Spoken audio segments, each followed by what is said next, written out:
A 7-year-old boy was dying in a hospital waiting room, and nobody noticed. He sat slumped in a plastic chair, his lips going gray at the edges, his small fingers curled against his thighs like he was too tired to hold them open. Around him, nurses walked past with clipboards. A janitor mopped 3 feet away. A television on the wall played a weather forecast for partly cloudy skies. The boy's mother was at the registration desk, filling out insurance paperwork. Her back turned. Then a nurse named Mara Lund walked out of a supply corridor, glanced across the room, and stopped walking entirely. She didn't reach for a chart. She didn't call a doctor. She crossed the waiting room in 9 steps, knelt in front of that child, and turned his hands over to look at his nails. What she saw made her stomach drop through the floor. If you're new here, hit subscribe right now, because this is exactly the kind of story we tell on this channel. Real pressure, real people pushed to their limits.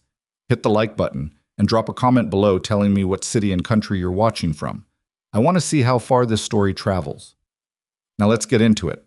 The morning Mara Lund almost quit started the same way most of her mornings did, with someone talking over her in a hallway. She had been at Callaway Regional Medical Center in Denton Falls, Wyoming for 11 years, long enough to know where every supply closet was, which vending machine ate dollar bills on the 3rd floor, and which attending physicians would actually listen when a nurse flagged something important. That last list was short. It had gotten shorter every year. She was 44 years old, neither tall nor small. With dark hair she kept pinned back because she'd stopped caring about how it looked somewhere around year 7. She wore the same kind of dark blue scrubs every shift, no jewelry except a watch her brother had given her before he deployed to places she still wasn't supposed to name.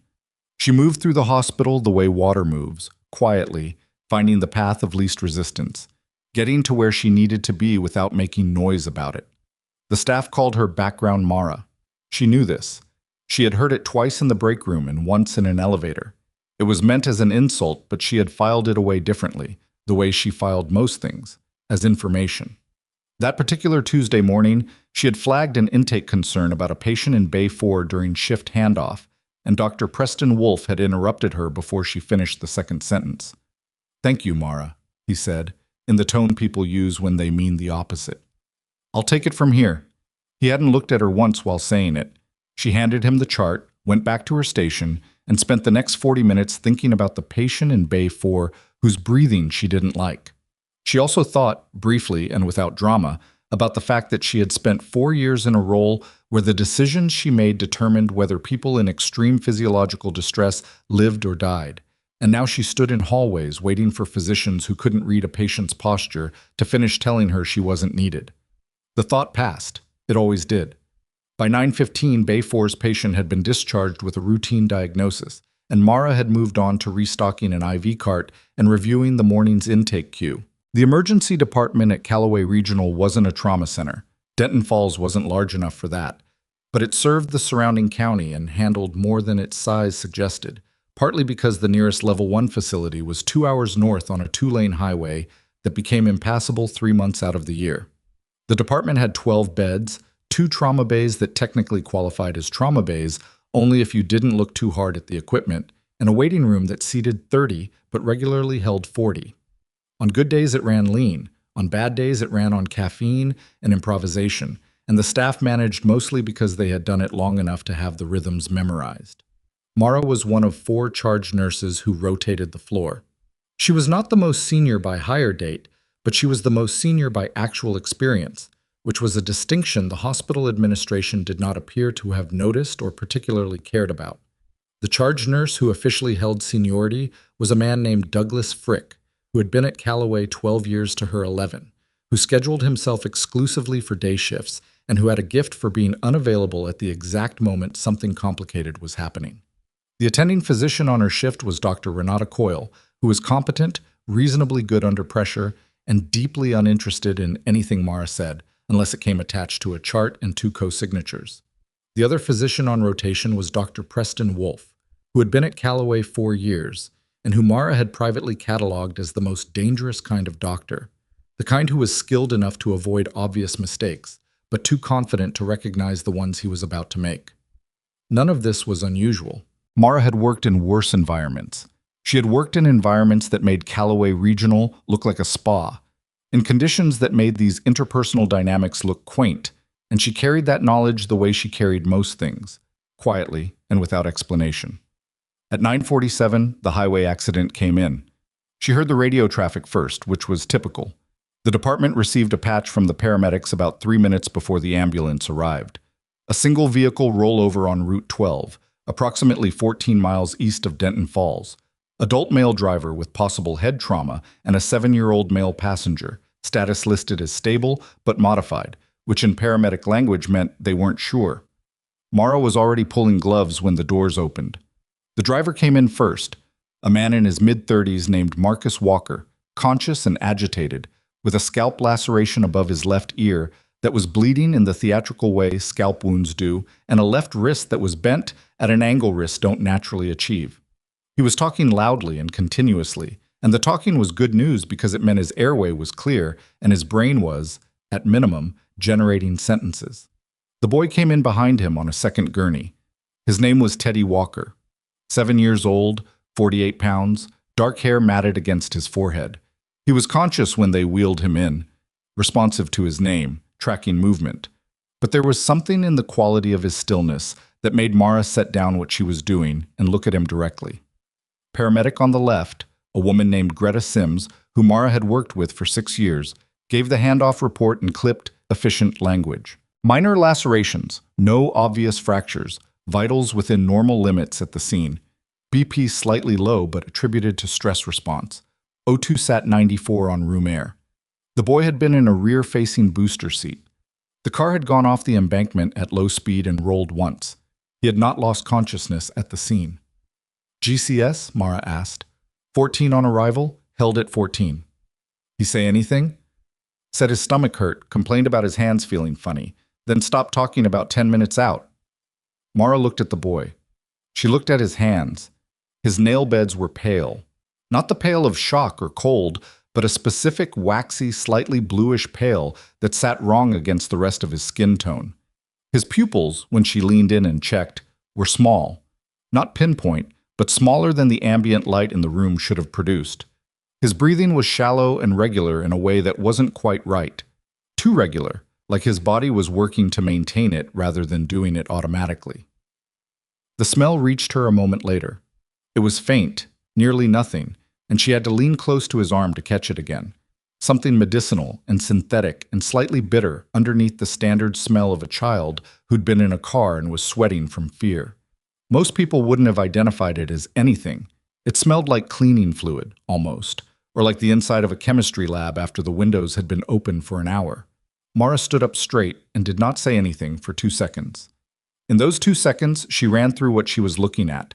Meiosis, pallor at the periphery, slowed respiration with maintained rhythm, a complaint of paresthesia in the hands, and a chemical smell that didn't belong. She also ran through what she was not looking at. No obvious injury to explain any of it, no mechanism from the accident that would produce this constellation, no indication from the paramedic report that the scene had presented anything unusual. In the 3rd second, she turned and spoke to Dr. Renata Coyle, who had just finished a preliminary look at the father and was walking toward the nursing station. Dr. Coyle, I need you to look at the boy before you write him up. Coyle didn't break stride. He's stable. I'll get to him after I clear the father. His pupils are wrong. Stress response. His nail beds are cyanotic. Low sat, Greta noted it. There's a smell. That stopped Coyle. She turned, not with urgency, but with the mild irritation of someone who has been interrupted by a nurse before and has found it rarely worth the pause. A smell. On his arm, chemical. Not from the accident scene. Coyle looked at her for a moment. Then she said, I'll be there in 4 minutes, and went back to the nursing station. Mara returned to the boy. 4 minutes was not going to be the right timeline. She knew that in the way she knew things, not with panic, not with drama, but with the flat certainty of someone who had seen this pattern before, in different rooms, under very different circumstances, and knew what happened in the minutes that followed if you waited. She checked his blood pressure herself. 88/54. It had been 96/62 at the scene. She checked his O2 sat. 91. She checked his pupils again. Smaller. He looked at her when she leaned in. His eyes were tracking, but there was a glassiness to them, a slight delay in focus that hadn't been there 2 minutes ago. "Hey, Teddy," she said. "Can you squeeze my hand?" He tried. The squeeze was weak, not from injury, but from something that felt systemic, like his muscles were receiving the message late. "My hands feel heavy," he said. His voice was quiet, not frightened, just reporting. "I know," she said. "We're going to fix that." She straightened up, walked to the medication station, and began pulling an atropine draw with the methodical speed of someone who is not running, but is also not pausing. She had done this before. Not in this hospital, not in any hospital, but in a context that had required it more than once. In situations where waiting for official authorization had not been an option because the authorization would have arrived to a body instead of a patient. She was capping the syringe when Dr. Preston Wolfe came around the corner from Bay 1, where he'd been dealing with a chest pain intake, and stopped when he saw what she was doing. "What are you drawing?" he asked. "Atropine, the Walker boy." Wolfe looked past her toward Bay 2, where Teddy lay on the gurney. "He's stable. Sims flagged him as stable." "He was stable." "He's not stable now. BP is dropping, pupils are constricting, there's a chemical exposure component that wasn't identified at the scene." Wolfe's expression shifted into the specific configuration it made when he was about to explain something. Mara recognized it the way you recognize a weather pattern. "Mara," he said, "you're a charge nurse. You don't draw and administer without a physician order." "I'm aware." "Then put that down. I need you to come look at him first." "I'll look at him when I'm done with Bay 1. Bay 1 can wait 3 minutes. This child cannot."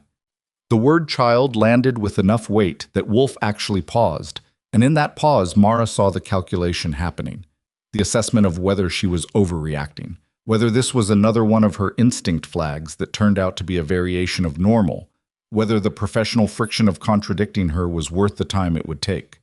He had overridden her 3 times in the past 6 weeks. Twice he had been correct. Once had resulted in a patient being held an extra 4 hours and discharged with a prescription that turned out to be exactly right. So she had been wrong and he had been right. And she carried that honestly because being honest about being wrong was the only way to stay calibrated. But she was not wrong now. "Preston," she said, and used his first name deliberately because it was the only lever she had. "Come look at his eyes." He came. It took 11 seconds from when she said it to when he was standing next to the gurney, and she watched his face as he leaned in with his pen light and checked the pupils. He didn't say anything for a moment. Then, "When did this change?" "Within the last 5 minutes. It's progressing." "What's your read?" "Chemical exposure, organophosphate or similar. The smell on his skin is consistent." Wolfe straightened. He looked at the syringe in her hand and then looked back at the child, and Mara watched him do the math. "Give it," he said. 0.02 milligrams per kilo. I'll sign the order retroactively. Get Coyle in here." Mara was already moving. What happened in the next 8 minutes was not smooth. Nothing about it was smooth. Coyle arrived and immediately began her own assessment, which produced friction with Wolfe about dosage, which produced a 90-second argument that Mara did not participate in because she was watching Teddy Walker's breathing and she needed to watch it without distraction. The father in Bay 1 began shouting that he wanted to know what was happening to his son. A second nurse, a young man named Calvin Reyes, who had been at Callaway for 14 months, stood at the edge of the bay with the expression of someone watching something he didn't fully understand and was trying to map against his training. The atropine went in at 9:59.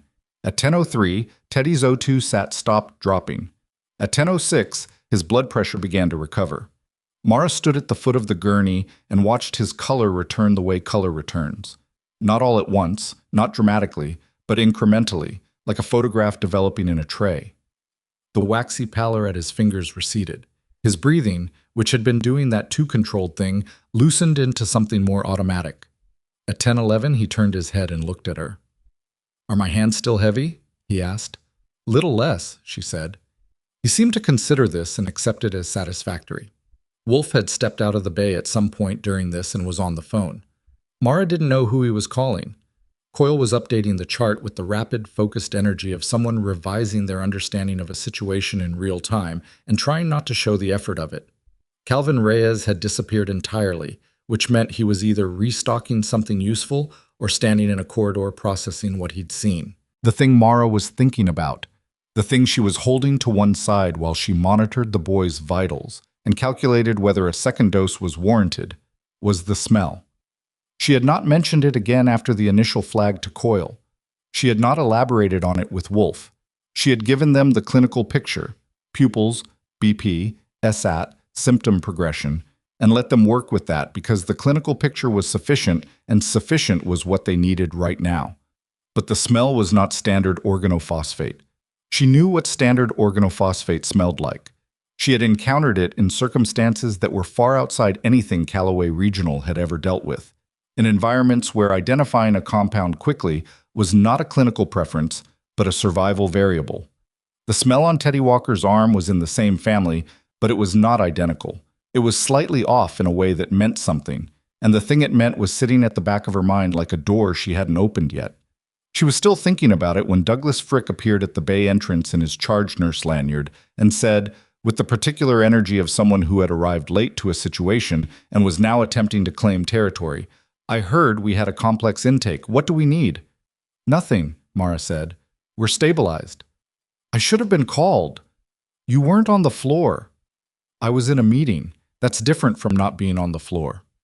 "We needed someone on the floor," she said, not unkindly, and turned back to the vitals monitor. Frick stood in the entrance for another moment, then left. The room settled. The acute crisis passed into the post-crisis phase, which at Callaway looked like paperwork and quiet conversation and the gradual return of normal ambient sound, the television in the waiting area, the radio dispatch, the background hum of the HVAC system. At 10:34, a woman in her early 30s arrived at the ED entrance. She had a bruise forming on her left cheekbone, road rash on both forearms, and the specific wide-eyed stillness of someone who had been held at a scene too long by police and had just been released. She came in without being called, without registering at the desk, walking directly into the department the way people do when they know someone they need to find. Teddy said "Mom," in a voice that sounded smaller than any voice Mara had heard all morning, and the woman, her name was Sasha Walker, and she had been in the second vehicle on Route 12, the one that had pulled over to help and been rear-ended by the response confusion, which was why she hadn't arrived with the ambulances, crossed the bay and folded herself around her son with the wordless urgency of a person who has been calculating the distance between herself and her child for the last 53 minutes. Mara stepped back to give them space.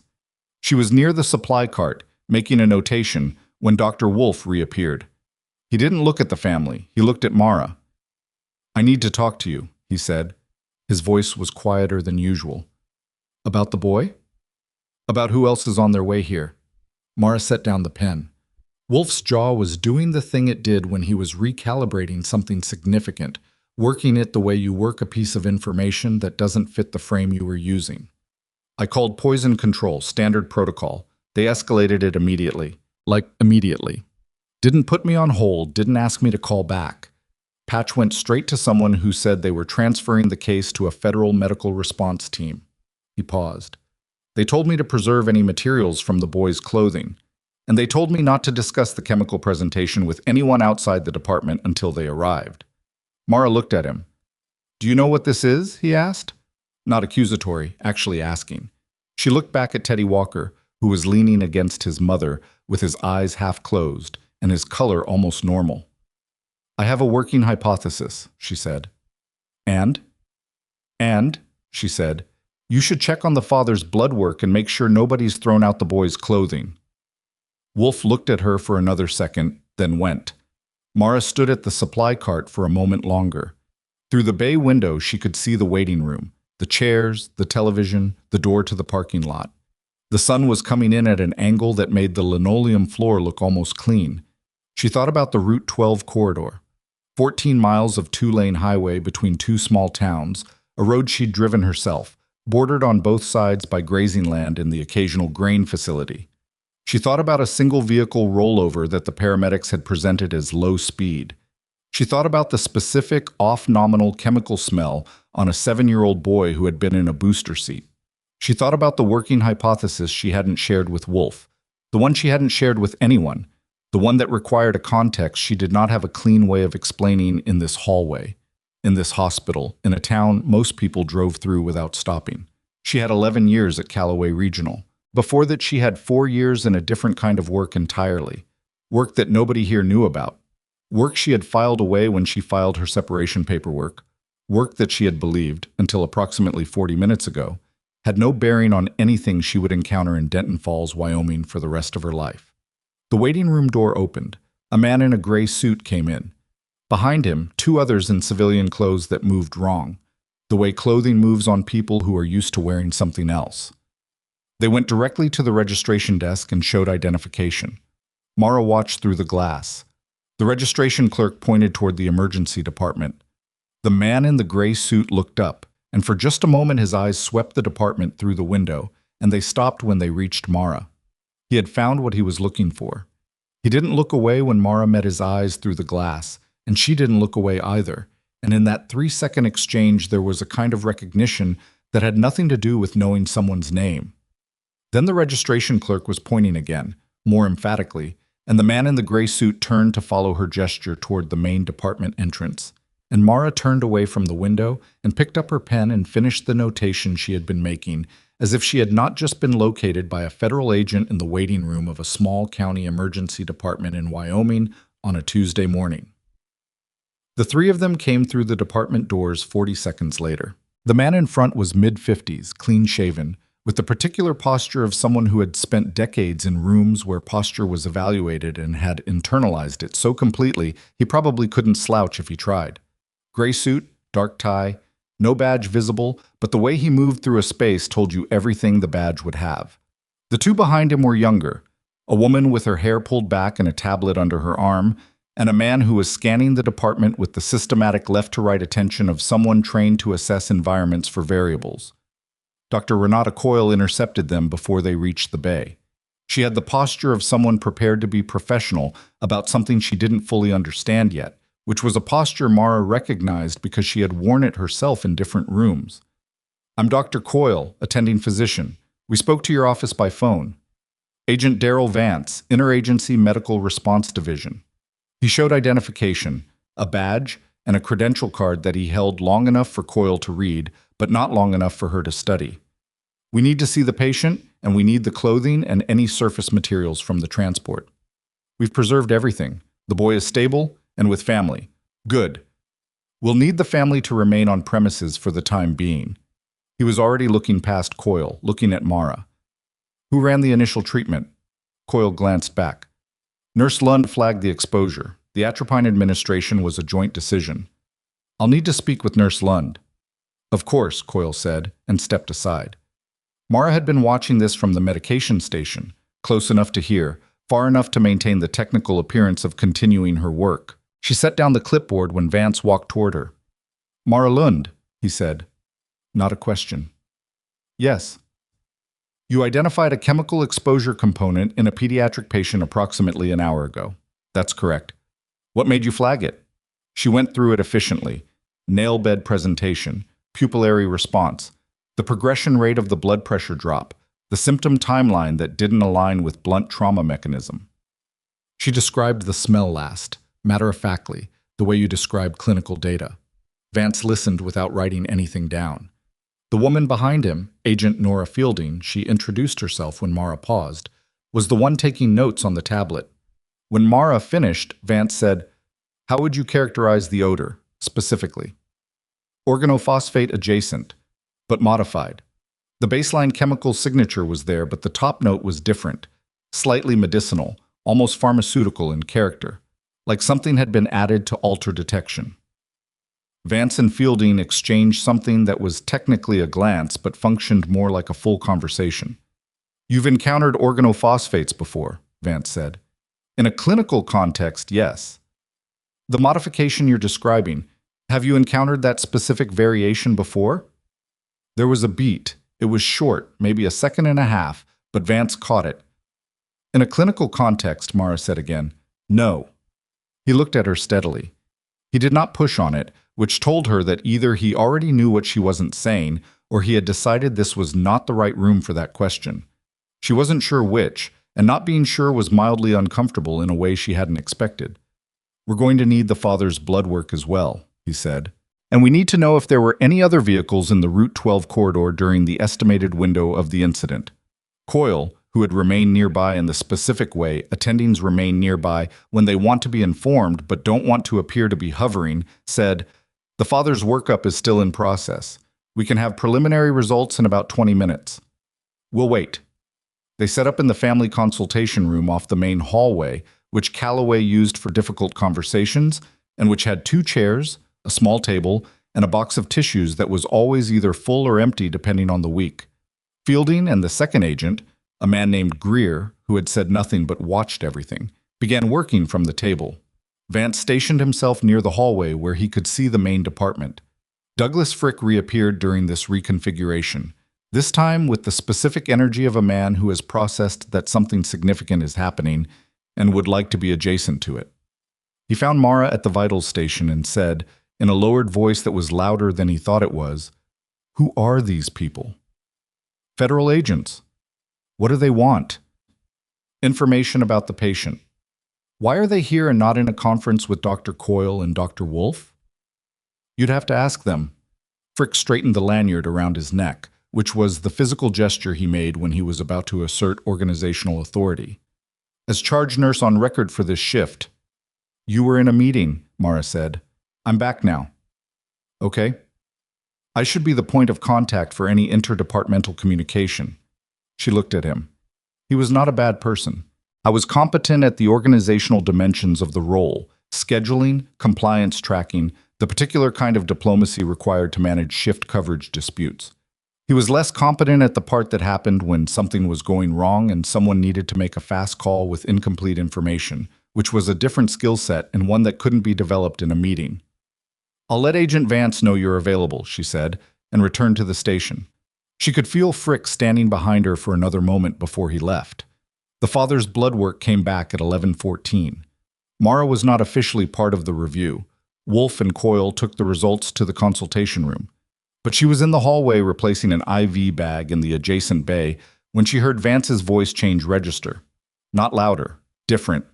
The way a voice changes when data confirms a theory you already held but still hoped you were wrong about. She kept her hands on the IV line. The door to the consultation room was not fully closed.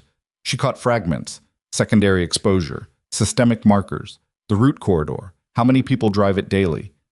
And then Wolf's voice saying something about reporting protocol that she couldn't hear fully. She finished with the IV bag. She was walking back to the station when Calvin Reyes fell into step beside her. He had the look of someone who had been carrying a question for 2 hours and had finally decided to ask it. "What's an organophosphate?" he said. "A class of chemical compounds. They inhibit acetylcholinesterase, the enzyme that breaks down nerve signals in the body. When it's blocked, signals keep firing. Muscles overwork, secretions increase. Eventually the respiratory system can't keep up." "Like nerve agents?" "Related family, yes." Calvin absorbed this. He was 26, maybe 27, and he had a good clinical instinct that hadn't been tested enough yet to know its own limits. "How did you know that's what it was before the labs?" "The presentation was consistent." "But how did you know the smell? Like, specifically?" Mara looked at him. He wasn't asking it badly. He was asking it the way people ask things when they genuinely want to understand, which was a different kind of question from the ones that were really just challenges wearing curiosity's clothes.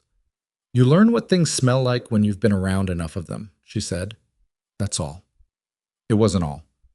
But it was what she had to offer in this hallway, in this building, on this version of Tuesday. Calvin seemed to decide to accept it. At 11:40, the second ambulance arrived. This one was not from Route 12. This one was from a residential address 11 miles northwest of Denton Falls, a family of 3 who had been transported from their home after a neighbor called 911, reporting that all 3 of them were sitting on their front porch, not moving right. The paramedic handoff report was brief and slightly confused. The crew had found the family conscious but barely responsive, with no apparent injury, no indication of household chemical spill, and a presentation that one of the paramedics described as like they were drunk but wrong. Mara was at the bay entrance when they came through the doors. She looked at the father first, a large man in work clothes, mid-40s, eyes open but tracking slowly. Then the mother, younger, with the same quality of delayed responsiveness. Then the child in the third gurney, a girl, maybe 9 or 10, who looked at the ceiling with the specific vacancy of someone whose brain was working hard to do something it wasn't sure how to do. The girl's hands were in her lap. Mara looked at her nail beds. She was already moving toward the medication station when Agent Vance stepped out of the consultation room into the hallway and saw the incoming patients. He stopped. He looked at Mara. "Same," he said. "Same family," she said, meaning the symptom family, not the people. He had his phone to his ear before she finished the sentence. What followed was the controlled chaos that emergency medicine produces when a department designed for 12 beds tries to run 2 simultaneous toxic exposure protocols with insufficient staff, federal agents occupying one of its consultation rooms, and a charge nurse who was technically available but who spent the next 20 minutes standing near the second family's bays, making organizational suggestions that Dr. Wolf mostly implemented while acting as if they had been his own ideas. She did not make a point of it. She made the suggestions, watched them get implemented, and kept moving. The girl, her name was Petra, which Mara learned from the intake form, stabilized more quickly than Teddy Walker had. Her exposure appeared to be lower concentration or shorter duration, or both. The father was more complicated, his size having worked against him in the sense that higher body mass had absorbed more. He required a second dose of atropine and a glucose push, and spent 40 minutes in a state that was alarming enough that Mara stayed closer to his bay than her other responsibilities strictly required. At 12:30, Dr. Wolf found her in the hallway. He looked tired. Not physically tired, but the other kind. The kind that comes from having a framework for understanding your environment and then spending 3 hours watching it fail. 3 victims, he said. Same symptom profile, different locations, different times. The second family wasn't on Route 12, Mara said. No, they were at their residence, which is 11 miles northwest of the first incident. Vance says there's a creek that runs between the 2 locations. They're tracing it. Mara was quiet for a moment. How long has the family been at that house? She asked. They moved in 8 months ago. It was a rental. She looked at the wall. She was thinking about the creek, about dispersal patterns, about the way certain chemical compounds behave in moving water, how they dilute in some conditions and concentrate in others, how temperature and flow rate and soil composition all affect persistence, how a small quantity introduced upstream could show up at 2 points simultaneously or sequentially, depending on the hydrology. She was also thinking about the fact that she knew enough to think this way, and that the only reason she knew enough to think this way was something she had never discussed with anyone at Callaway Regional in 11 years. Mara. She pulled her attention back to Wolf. He was looking at her with an expression she hadn't seen on him before. Not the calculation she was used to, not the polite dismissal. Something more uncomfortable than either.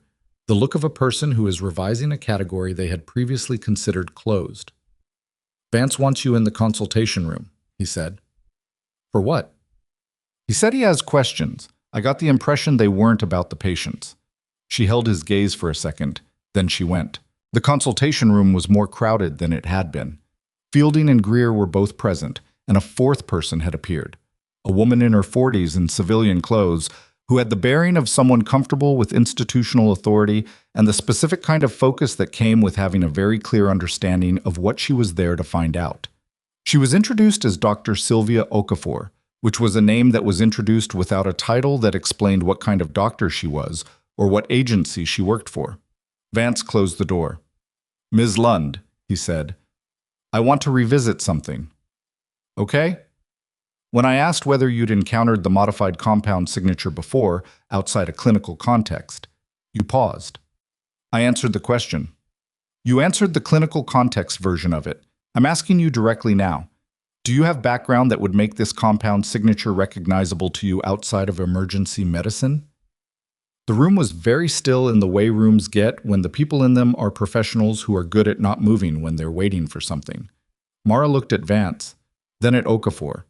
She calculated something that wasn't really a calculation because the answer had been sitting in one place for 11 years, and it didn't require arithmetic, just a decision about whether this was the room and this was the moment. What clearance level is this conversation? She said. Vance and Okafor looked at each other. That's sufficient, Okafor said, and it wasn't an answer to the question, it was confirmation that the question itself had told them what they needed to know. I served in a specialized medical unit between 2007 and 2011, Mara said. The The unit had a focus on chemical threat recognition and emergency response protocol in non-hospital environments. Part of that work involved familiarization with compounds that don't appear in standard clinical toxicology references. She paused. Some of those compounds were in development phases. Experimental. The modification I'm describing in the boy's presentation, the pharmaceutical overlay, it's consistent with a delivery masking technique that was explored in a research context during my time in that unit. The silence had a different quality now. Which unit? Okafor said. Mara told her. Okafor wrote something down. Greer typed something. Fielding was looking at Mara with an expression that was harder to read. Vance leaned back in his chair slightly, which was the first relaxation of his posture she had seen since he arrived. It was a small adjustment, but it meant something. The shift from maximum alert to the configuration you take when you found the thing you were looking for. How long have you been at Callaway Regional? He asked. 11 years. And before that? A year of civilian transition. And before that, the unit. Does the hospital administration know your background? They know I'm a nurse with military medical service. The specifics are on file elsewhere. But you haven't disclosed the unit designation or the specialty. No. Vance nodded slowly. He was not judging this. He was filing it. The compound your patient was exposed to, Okafor said, has markers consistent with a synthesis method that went dark about 6 years ago, meaning the research was discontinued, officially.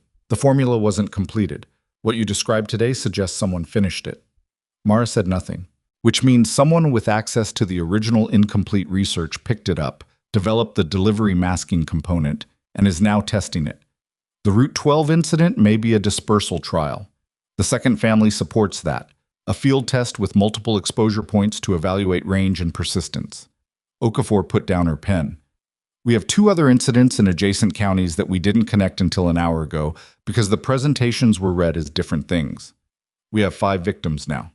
Teddy Walker was the 6th. He's the youngest, Mara said. Yes. The concentration in a child that size. She stopped herself because she was about to say something that came from a place she'd spent 11 years not talking about. And this room and these people were the first context in which saying it was something other than an explanation she'd have to then explain. If the concentration in the boy was a test dosage, she said instead, the full formula would be significant. Yes, Okafor said. It would. Vance looked at her directly. We're going to need your help, Ms. Lund, formally. I'm a nurse in a county emergency department. You're also the only person we've found in a civilian medical setting who can identify this compound by smell and initiate correct treatment protocol without a reference sheet. He paused. That's not nothing. The box of tissues on the table was half empty. She noticed this the way she noticed small, irrelevant things when she was sitting with a large, relevant one. What does formally mean? She said. Consultant status. You stay here. You keep treating your patients. We work alongside you. If more cases come in, more cases are coming in, she said. We think so too. You think so or you know so? Another exchange between Vance and Okafor. This one lasted longer. We have a partial intercept, Vance said. Electronic communication. References to a testing window and a delivery timeline. We don't have the source yet. How long is the window? We don't know. Maybe 48 hours. Maybe less. Mara sat with this. Outside the door, she could hear the department continuing. The radio, the voices, the ambient noise of a building full of people who were doing their jobs and didn't know what was happening 6 feet from the hallway they were walking through. Teddy Walker was in Bay 2 with his mother. The family of 3 from the Northwest Residential were stabilizing. Calvin Reyes was probably somewhere doing something useful and trying to understand a shift that had not resembled any of his previous shifts. I need to get back to my patients, she said. Of course. She stood. At the door, she stopped. The original research unit, she said. The one that developed the incomplete formula. Do you have a list of who had access? We're building it. There was a project liaison, external contractor. I don't know if he's on your radar. She said the name. She had not said it in 6 years. It sat differently in the air of this room than it would have sat anywhere else she could have said it. He was removed from the project before the formula was discontinued, officially, I was told it was for budget reasons. Vance looked at Fielding. Fielding was already typing. Was it budget reasons? Vance said. I was told it was, Mara said. I never believed it. She opened the door and went back to her department. Wolf was at the station. He watched her come out of the consultation room and said nothing, which was more respectful than anything he had said to her all morning, and she noted this without making anything of it. She pulled up the vitals for the second family. The father's blood pressure was holding. Petra's O2 sat had climbed to 96. The mother was awake and trying to communicate with a nurse who didn't speak enough of the language she defaulted to when she was frightened, which turned out to be Polish. And Mara happened to know enough medical Polish to have a usable conversation, which was a function of service history rather than heritage, and which surprised the nurse, a woman named Jolene, who had been at Callaway 9 years, enough that she stepped back and let Mara handle it. The mother's name was Veronica. She wanted to know if her husband was going to be okay. She wanted to know what had happened to them. She wanted to know why her daughter's hands had felt heavy and strange, and whether it was going to happen again. Mara answered each question in order, in the careful Polish of someone who had learned it for practical rather than cultural reasons, keeping her sentences clear and her tone level. When she got to the third question, whether it was going to happen again, she said she didn't know yet, but that people were working on finding out. Veronica looked at her for a moment after that. She had the specific searching look of a person trying to assess whether they're being handled or whether they're being told the truth. You're not like the other nurses, Veronica said in Polish. What do you mean? The others look at the machines. You look at us. Mara didn't answer that. She recorded the last vitals reading and moved on. The afternoon was moving toward 2 o'clock when Douglas Frick made his second bid for relevance. He had apparently had a conversation with someone in administration. Mara guessed it was the hospital's operations director, a man named Terrence Blank, who existed in a managerial stratum that was rarely visible in the actual department. And he came back to the floor with a new configuration of authority that he wore like a jacket he'd borrowed and wasn't sure fit. He found her at the supply cart, which was where he seemed to find her most often, and said, I've been asked to serve as the hospital's official point of contact for the federal agents. Okay, she said, that means any information you share with them or they share with you should be coordinated through me. She looked up from the cart. The agent's investigation is separate from hospital administration. Anything that happens in this building is hospital business. Their request for my input was about clinical data, I observed. That's within my professional scope. Your professional scope, Frick said, with the emphasis of someone who has just located what he considers a lever, is defined by your position as a staff charge nurse, not as a federal consultant. The word consultant landed in the air between them because she hadn't used it, which meant Frick had heard it from someone. Probably someone who had been near the consultation room door at the wrong moment or the right moment, depending on your point of view. I haven't been designated anything, she said. Agent Vance asked me clinical questions. I answered them. And I'm telling you, going forward, anything like that comes through me. She considered him. I wasn't doing this out of malice. That was the part she had to remind herself of. He was doing it out of the same instinct that made some people rearrange the furniture in a room where something significant had happened, the need to assert some form of order over an environment that had suddenly exceeded its expected parameters. Sure, Douglas, she said, and returned to the supply cart. He stood for a moment and then left, and she knew from the quality of his footsteps that he had interpreted this as a concession rather than what it was, which was a decision not to spend energy on something that didn't require it. At 2:27, the third wave of patients arrived. Not by ambulance this time, by car. A pickup truck came through the parking lot too fast, braked hard at the entrance, and a man jumped out and went around to the passenger side and began pulling people out. A woman, 2 teenagers, and an elderly man who moved with the same slow deliberateness that Mara had been seeing all day. The man doing the pulling was large and panicked, and kept saying the same phrase over and over, something about the well, about the water from the well. Mara was already at the entrance. The teenagers had the meiosis. The elderly man had the pallor. The woman was the worst of them. Her breathing was the kind that required watching, the kind where you don't look away, because the line between that breathing and no breathing was shorter than it appeared. Get me Coyle, Mara said to Calvin, who had appeared beside her without being called, which was the best thing about him. And get Vance. Vance first or Coyle first? Both. Now. They went. Mara looked at the man from the truck. I was holding it together with the specific effort of a person who knows they're close to not holding it together. Are you from the Northwest Corridor? She asked. Past the grain facility? He stared at her. How did you know that? She didn't answer because there wasn't time to answer, and the answer would require more context than this parking lot entrance could hold. Has anyone else from out there been feeling like this?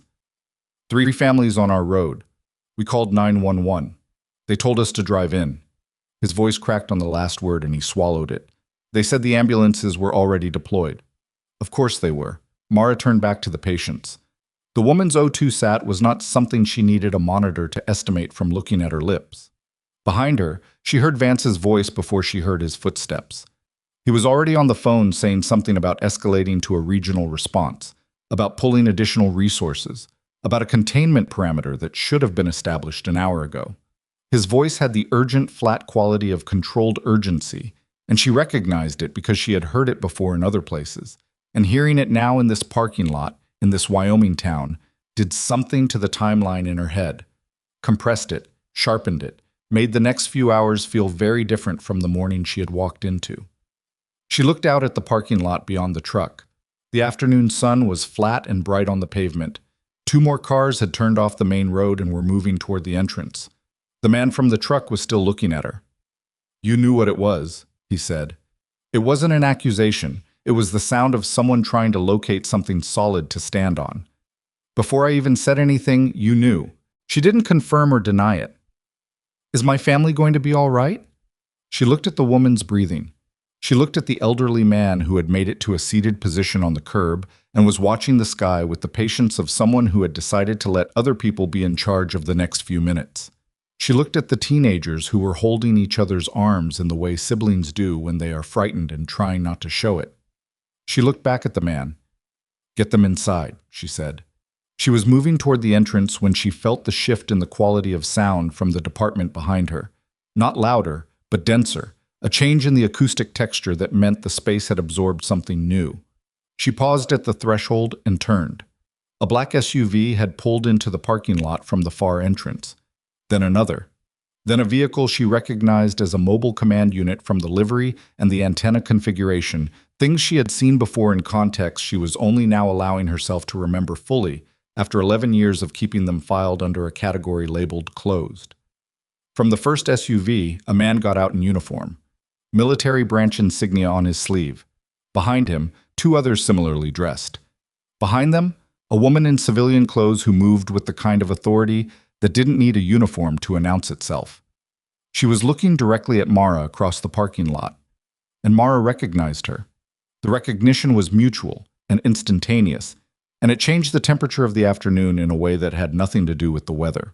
The woman's name was Colonel Diane Harwick, and the last time Mara had seen her was in a debriefing room at a facility whose address did not appear on any publicly accessible document on the final day of Mara's service, when Harwick had shaken her hand and said, with the specific economy of someone who does not waste sincerity, "You're one of the best I've worked with. I hope you find what you're looking for out there."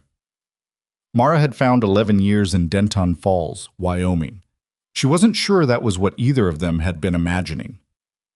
Harwick crossed the parking lot at a pace that covered ground without appearing to hurry, the 2 uniformed personnel flanking her at a distance that was professional rather than protective. She was in her mid-50s now, the same close-cropped gray hair that had been salt and pepper when Mara had known her, wearing a dark jacket over civilian clothes. The insignia on her collar was visible as she got closer. She had been promoted at least once since 2011. They met at the entrance. "Lund," Harwick said. "Colonel." "It's been a while." "Yes."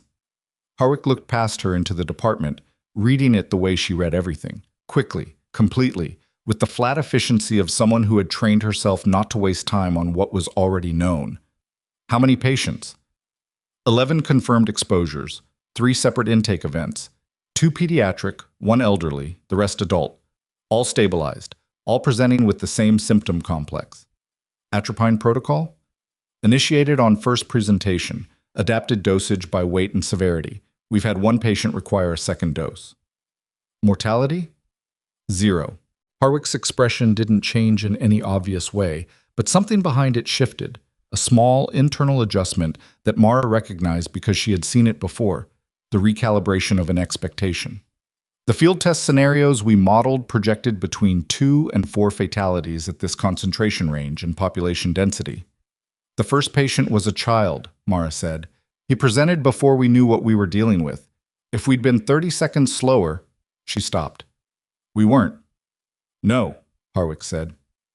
You weren't. She said it plainly, without inflation, and moved on. Vance is inside? Consultation room. Take me through. Mara took her through. The department had changed in character since the morning. It had the quality of a space that had been asked to do something larger than its architecture intended. Beds occupied, staff moving between stations with the compressed efficiency of people who have stopped being surprised by incoming and are now simply managing flow. Calvin Reyes was running IV lines in Bay 4 with the focus of someone who had decided to stop processing and start executing, which was the right decision. Jolene had organized the second family's bay with the quiet competence she brought to everything structural. Dr. Coyle was at the station doing what Coyle did best, which was maintain clinical rigor in the middle of disorder, updating charts with methodical precision, while simultaneously giving verbal instructions to a third nurse who had been pulled from the surgical floor to cover volume. Wolf was in Bay 6 with the man from the pickup truck, whose family had been distributed across the available beds. I was explaining something to the man in a voice that was lower and less certain than his usual register, which meant he was explaining something he didn't fully understand to someone who needed certainty, which was a situation Wolf was not practiced in and was handling with more humility than Mara had expected from him. She noted all of this in the time it took to walk from the entrance to the consultation room. Harwick noted it too. She said nothing about it, but Mara knew she was reading it the same way, cataloging, assessing, filing. Vance stood when Harwick entered. He didn't extend his hand. He nodded, the kind of nod that meant they already knew each other and the pleasantries had been dispensed with before they arrived in the same room. IMRD pulled you in fast, he said. I was already in the region, Harwick said. We've been tracking movement in the Northwest Corridor for 6 weeks. We didn't have enough to act. She sat down without being invited to, which was not rudeness, but efficiency. Tell me about the intercept. While Vance talked, Mara stood near the door. She was not sure whether she was staying because she had been asked to stay or because she had decided to stay, and she was not entirely sure it mattered which. The conversation had reached the stage where her presence was either useful or irrelevant, and she'd know which within the next few minutes. Vance pulled up the intercept on Fielding's tablet, a redacted electronic communication, fragments of location metadata highlighted. Mara caught enough of it to understand the shape of it without the details. References to a delivery window, a phase designation, something that read like a status update in the language of someone reporting to a supervisor. The sender ID traces to a commercial VPN, Greer said. We've been working the routing chain for 4 days. We have a geographic radius. It originates somewhere in a 40-mile arc west-southwest of Denton Falls. That arc includes the Creek Corridor, Harwick said. Yes. And the Route 12 incident site. Yes. Harwick looked at the tablet for another moment. The compound. Who confirmed the synthesis method? Vance looked at Mara. Harwick turned. Lund identified it by clinical presentation and olfactory signature, Vance said, before any lab confirmation.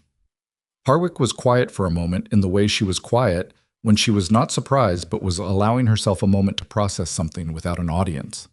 Then she said, to Mara directly, the pharmaceutical overlay. You identified that specifically. Yes. That detail wasn't in any external documentation. It was internal to the unit. I know.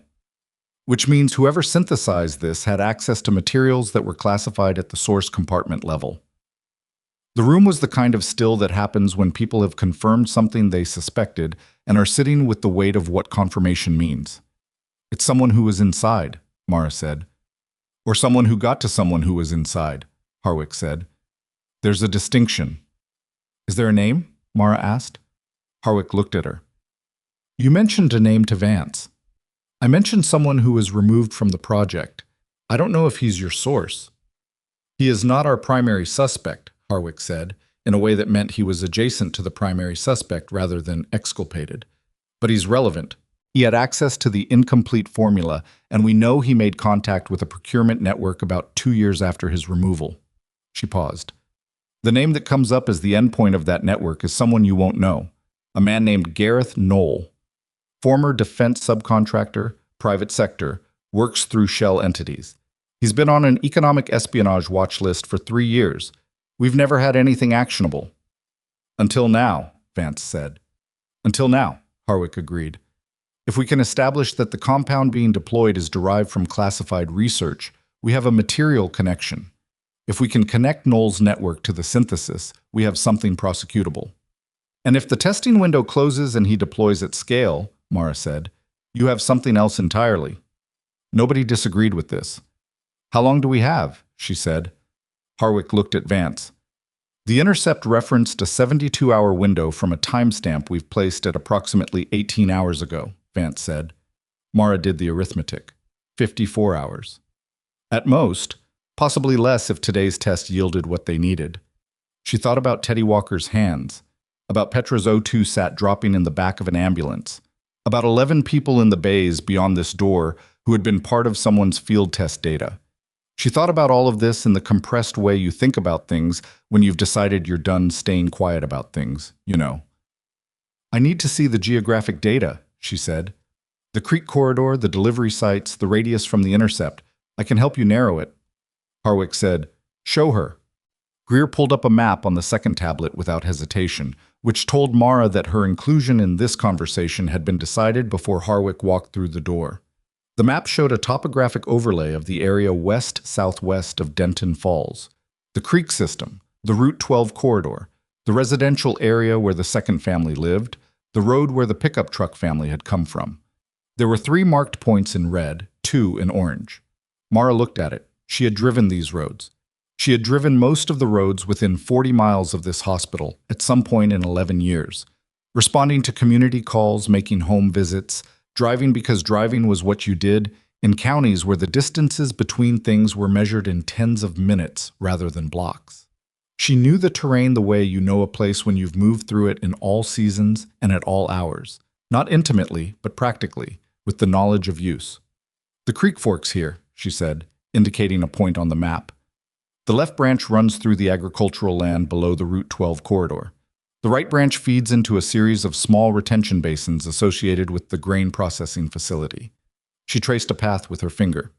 If the compound was introduced upstream, here at this confluence, the dispersal pattern to these 2 residential sites in the Route 12 corridor is consistent with flow rate and the precipitation we had 4 days ago. Greer was already cross-referencing. She's right about the precipitation. No AA records show 1.2 inches in this area Thursday into Friday.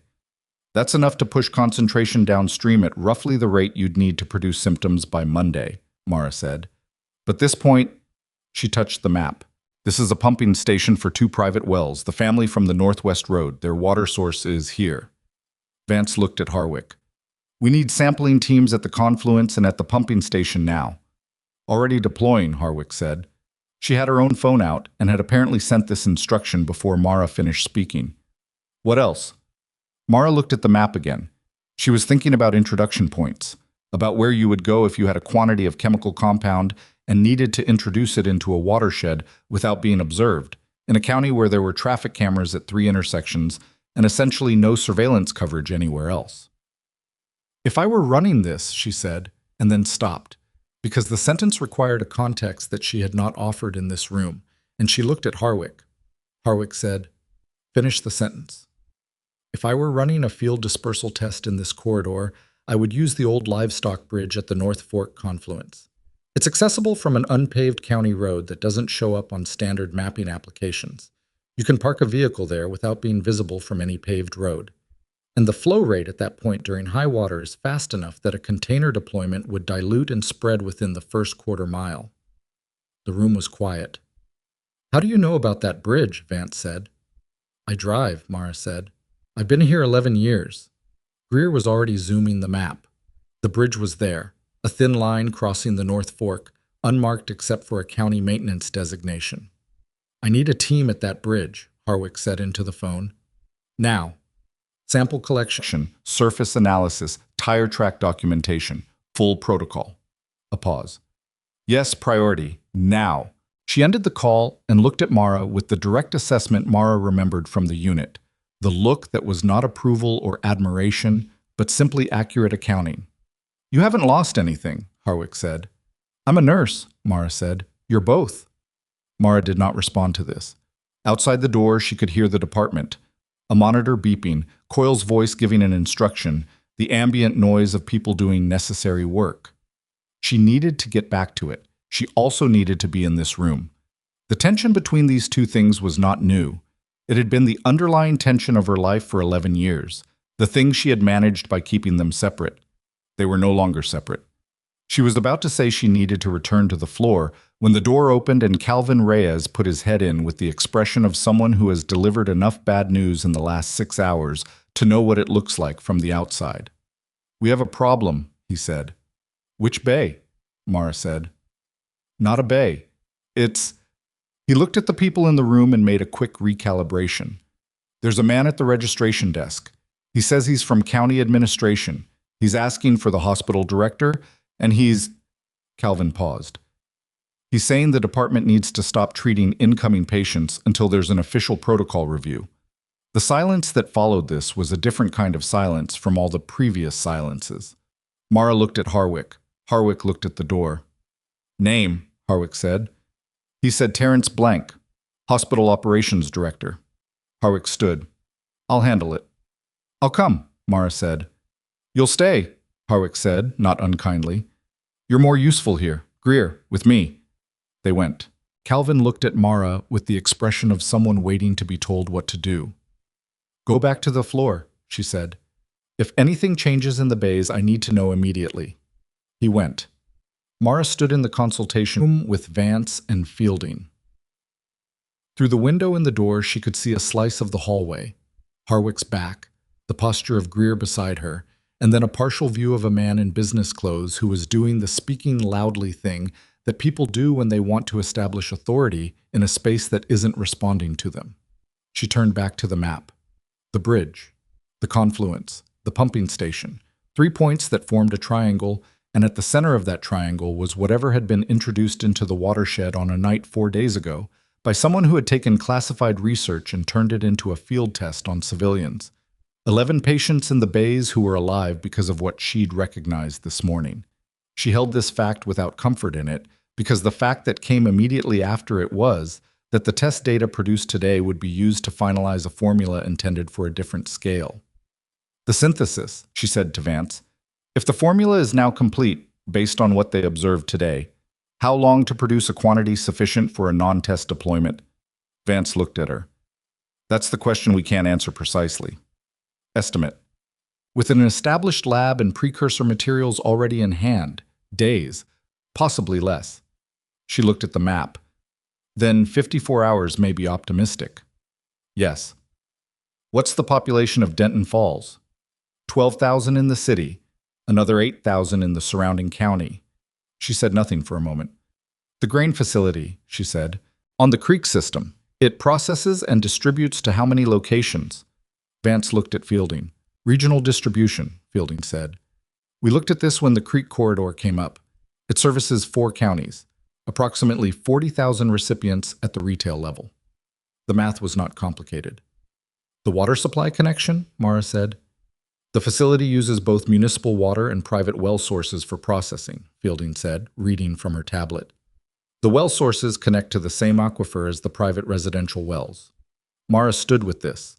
The compound, as she had encountered it in controlled research contexts, had been theoretical, a proof of concept, something that existed in small quantities in controlled environments and whose lethality at scale had been modeled rather than demonstrated. What she had seen today was the demonstration. Small scale, controlled, calibrated to produce illness rather than death. The kind of calibration you do when you're tuning a formula before you apply it at a level where tuning isn't possible. The door opened. Harwick came back in. Her expression was the expression of someone who has dealt with an obstacle and removed it without enjoying the process. Mr. Blank has been informed that this department is operating under federal medical emergency jurisdiction as of 40 minutes ago, and that any interference with patient care or federal operations constitutes obstruction. She sat back down. He's on the phone with someone. It won't go anywhere. He'll call administration, Mara said. Let him. The jurisdiction is real and it supersedes hospital administrative authority. His concern noted, his authority suspended for the duration. Harwick looked at the map. What did I miss? Vance updated her in 30 seconds. Harwick listened and then said, The grain facility is already on our list. We have agents at the perimeter. She looked at Mara. What's your read on the introduction point, the bridge? Is it accessible by standard vehicle or would it require something modified? Standard pickup or SUV? The county road is unpaved but graded. No off-road capacity required. She thought about it. Whoever was there knew the road existed. It's not discoverable without either local knowledge or aerial survey. Or both, Harwick said. Yes, or both. Which suggests someone with local access and the technical knowledge to synthesize the compound. Those are two separate skill sets that have to reside in the same operation. Or two people, Mara said. A local contact and a technical source. Harwick nodded. That's the architecture we're working with. Knoll's network provides the technical capacity. The local contact provides the access and delivery. She paused. We've been looking at the usual categories for local contact. Disgruntled employees, financial motive, ideological alignment. Nothing has surfaced that's concrete. Mara was quiet. She was thinking about the livestock bridge, about the county road that didn't appear on standard maps, about what kind of person drives that road with the knowledge that it exists and the willingness to use it. She was thinking about something else too. A smaller thing, a detail that had been sitting in a peripheral part of her attention since the morning and that had not found its context until this moment. The father, Marcus Walker, the man from the Route 12 rollover, the one who came in with the scalp laceration and the broken wrist, who had been talking continuously when they wheeled him in. His intake form, which she had glanced at during the initial chaos, had listed his occupation, County Rural Services Technician. She pulled the intake clipboard from the stack on the table. Fielding had gathered the paper records from the department and brought them in, and found Walker's form. She looked at it. County Rural Services, Maintenance Division, Infrastructure and Water Systems, the pumping station on the Northwest Road, the livestock bridge on the county maintenance register. She set the clipboard down. Vance, she said. He looked at her. Marcus Walker, she said. The father. The driver from the Route 12 accident. What's his status? Vance frowned. He was treated for his injuries. He's in a bay. Has anyone taken a statement? Greer spoke to him briefly. His account of the accident was consistent with a single vehicle loss of control. Did anyone ask him about his work? A pause. He's a county infrastructure technician, Mara said. His road includes the Rural Services Corridor west-southwest of town, which includes the county road to the livestock bridge. She paused. And the maintenance register for the pumping station that services the Northwest Residential Road. The room changed again. He might not know anything, she said, because she owed it to the specificity of the situation to say this. The accident might be exactly what it looks like, but his access profile is exact, Harwick said. Yes. Harwick looked at Vance. Has he been medically cleared? His injuries are stable. He's been waiting for his son's status update. I need to talk to him. He might be a victim, Mara said. The Route 12 accident. If someone knew he was on that road, if the exposure was targeted rather than ambient, then he's the most important person in this building, Harwick said, standing, and we need to talk to him before someone else decides that. She was halfway to the door when Fielding said, Colonel. Harwick stopped. Fielding was looking at her tablet. Her face had the expression of someone reading something they wish they were reading wrong. The sampling team at the bridge just radioed in. She looked up. They found evidence of a recent deployment, chemical residue on the bridge structure, tire impressions, and a partial container fragment that's being secured now. She paused. They also found something else. What? Harwick said. A cell phone. Prepaid. Partial text thread on it. The last message in the thread was sent this morning. Fielding looked at the tablet. It says, First wave confirmed, second phase on schedule, proceeding to primary target tonight. The word tonight sat in the room. Mara looked at the clock on the wall. It was 3:17 in the afternoon. Outside the department, in the bays, 11 people were recovering from the first wave. And in the city of Denton Falls, 12,000 people were drinking water and going about their Tuesday afternoon without any knowledge that the word tonight had just been found on a bridge over a creek in a county road that didn't appear on maps. Mara was already moving toward Bay 3, toward Marcus Walker, when her phone buzzed in her pocket. She pulled it out without slowing. The number on the screen was the hospital's internal extension for the registration desk. She answered. The registration clerk's voice was tight, in the specific way voices get when someone is trying to sound calm and failing. Ms. Lund, there's a man here. He says he's Marcus Walker's brother. He's asking to see him. He's... A breath. He's been here for about 10 minutes. I only just noticed he's been on his phone the entire time, facing the department entrance. Mara stopped walking. What does he look like? She said. The clerk described him. She had seen him before. Not here. Not today. But she knew the configuration. The stillness of someone doing surveillance in a public space, the phone angled wrong, the position relative to sightlines. She looked down the hallway toward Bay 3, where Marcus Walker was sitting up in bed waiting for news about his son. Then she looked toward the waiting room. The man the clerk described was not Marcus Walker's brother. She did not run. Running would tell him something, and what she needed right now was for him to not know what she knew. She walked back toward the nursing station at the pace she always walked, purposeful, unremarkable, the pace of someone with a specific destination that had nothing to do with him. She reached the station, put her back to the waiting room window, and spoke quietly to Calvin, who was at the counter entering Vital's data. Don't look up, she said. There's a man in the waiting room near the registration desk. Dark jacket, standing, phone in his right hand. I need you to go to the consultation room and tell Agent Vance. Don't go through the main hallway. Use the supply corridor. Calvin's hands stilled on the keyboard for exactly 1 second. Then they resumed. Okay, he said, in a voice that was almost normal. Go now. Don't hurry. He stood, picked up an empty supply bin from beside the counter as cover, and walked toward the supply corridor door. Mara watched his reflection in the dark screen of a powered-down monitor and confirmed he didn't look toward the waiting room before he pushed through. She then turned and walked toward Bay 3. Marcus Walker was sitting up in the bed with his wrist in a temporary splint, the scalp laceration closed with a row of staples that had taken longer than they should have because he kept asking about Teddy during the procedure and moving his head when he wasn't supposed to. He was a large man made smaller by the bay, broad shoulders, worker's hands, the physical vocabulary of someone who spent his days outdoors in difficult conditions. His face was doing the thing faces do after the acute terror has passed, and the sustained anxiety has moved in to replace it, tight at the jaw, eyes slightly unfocused, present but not entirely here.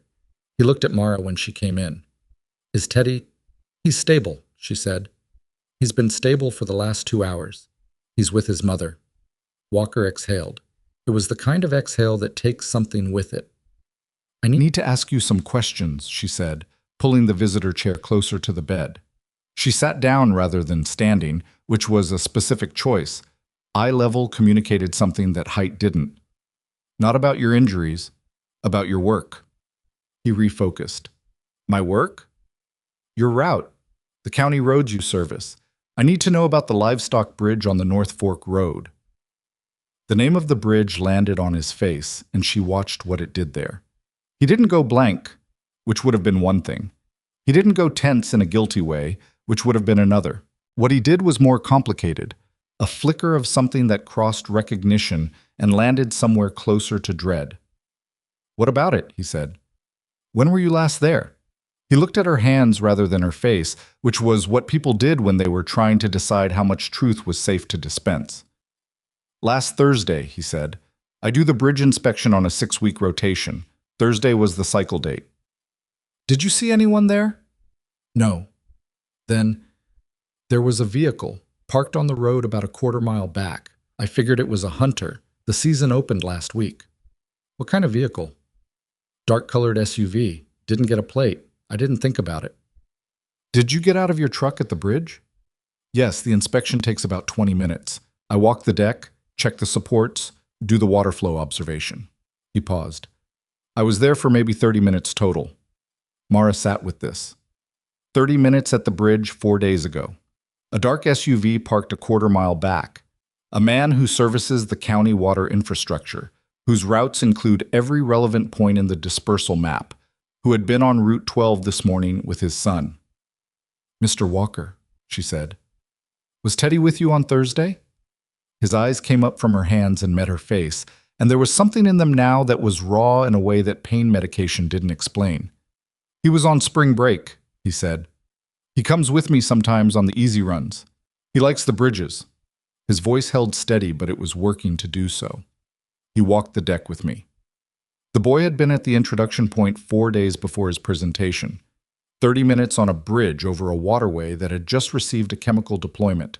Direct surface exposure, hands on the railing, potentially touching his face the way 7-year-olds touch their faces constantly and without awareness. The exposure hadn't come from the Route 12 accident. The accident had been incidental. The symptoms manifesting during transport had coincided with the accident rather than caused by it. Teddy Walker had been carrying a slow-developing dermal and respiratory exposure for 4 days before his body reached the threshold that produced acute symptoms. She processed this in the time it took her to take one even breath. "The dark SUV," she said. "Did anyone approach you at the bridge?" No one came near us." "Did Teddy touch the water, the creek itself?" Walker stopped. "He throws rocks. Every time. I tell him not to lean over the railing, and he does it anyway." A muscle in his jaw moved. He put his hands in the water under the bridge to rinse off the mud from the bank. Direct water contact at the introduction point within the deployment window. "Did you drink any water on Thursday? From a bottle, a thermos, anything that might have been open while you were at the bridge?" He was beginning to understand that these questions had a shape, that the shape meant something, and his face was making the journey toward understanding while trying not to arrive there too fast. "My thermos. I had it on the truck bed while I was doing the inspection." He looked at her. "What is this? What happened at that bridge?" "We're still establishing that," she said. "Don't do that," he said. "Don't do the nurse thing where you manage me. My son got sick. You just asked me if he touched creek water." His voice was even. He was not shouting. He was a man asking to be told the truth about his child. "Tell me what you're looking at," she told him. Not all of it. Not the formula, not the scale, not the testing window. But she told him that there was a chemical substance in the watershed, that his son's exposure appeared to have begun Thursday, and that the accident this morning had accelerated symptom presentation rather than caused it. Walker was quiet for a long moment after she finished. "He's going to be okay," he said. It was not quite a question. "The treatment worked," she said. "His numbers have been stable for 2 hours. The prognosis at this point is good." She paused. "He asked about his hands. They feel better." Walker put his good hand over his face and stayed that way for a few seconds. Then he brought it down and looked at the middle distance and said, "The thermos. I drank from it Thursday evening when I got home, and Friday morning. Are you having any symptoms?" "I thought I was tired. My eyes have been off for a couple days. I thought it was—" He stopped. "I thought it was nothing." "I'm going to have Dr. Coyle come see you," she said. "We may need to run additional blood work." She stood. At the bay entrance, she paused because she needed one more thing, and she needed to get it. Without framing it in a way that would send him down a road he didn't have the emotional bandwidth for right now. "The man at the registration desk," she said. "Someone told him they're your brother. Do you have a brother?" Walker looked at her. "I'm an only child." She nodded and left the bay. Vance was already in the hallway.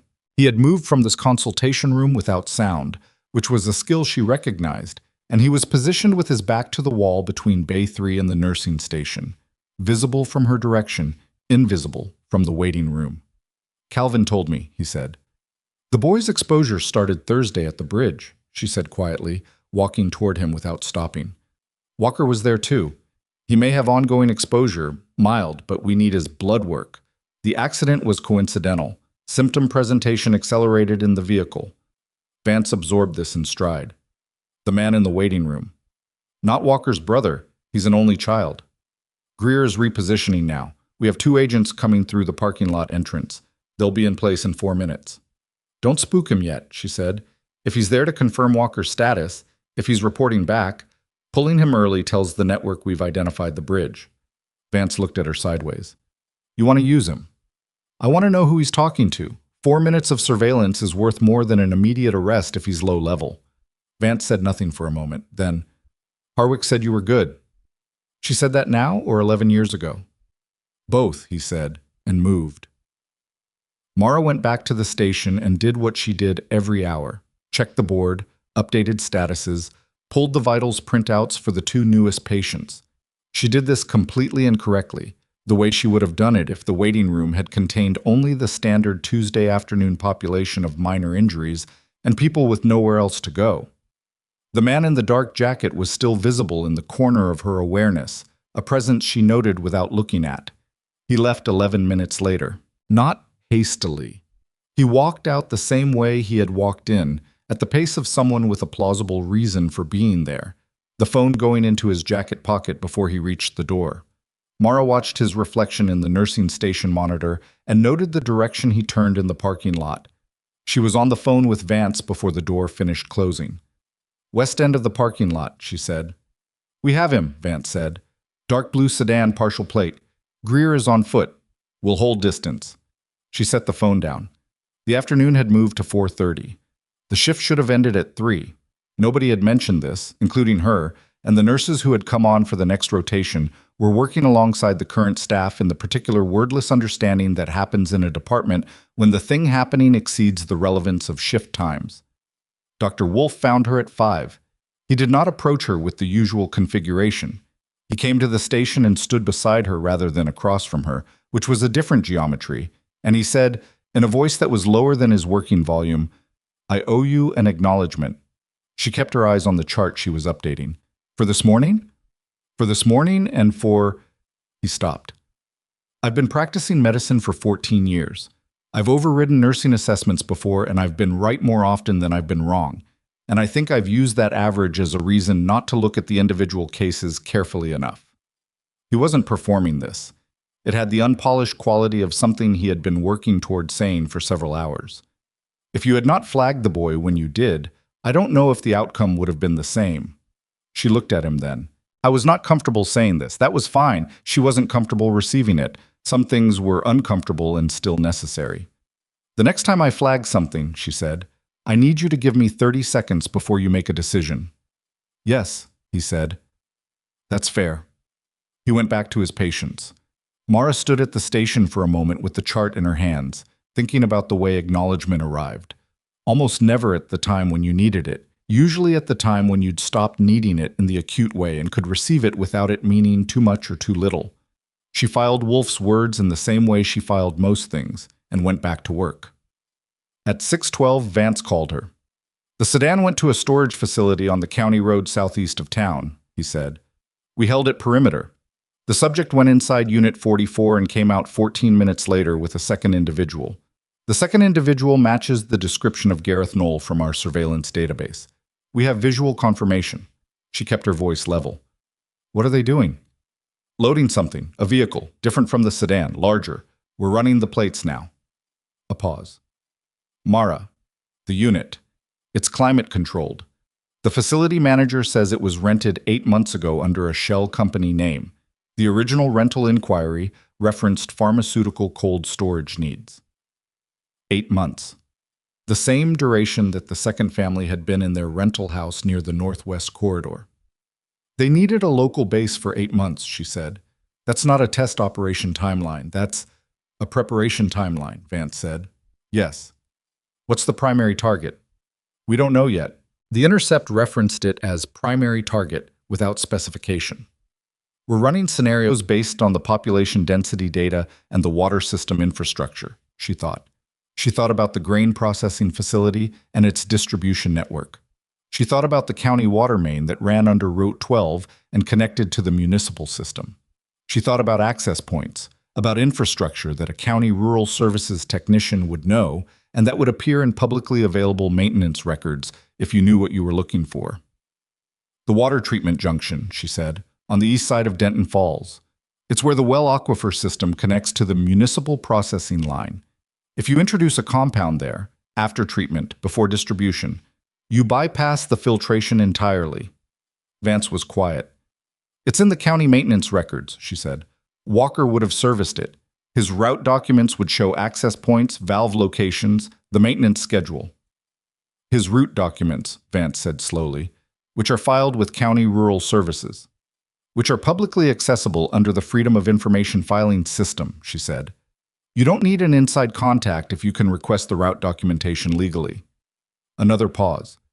She could hear Vance moving, heard him relay something to someone near him in a low voice. We're moving on the storage unit now, he said. But if they're loading, they may already be moving to the target. What do you need from me?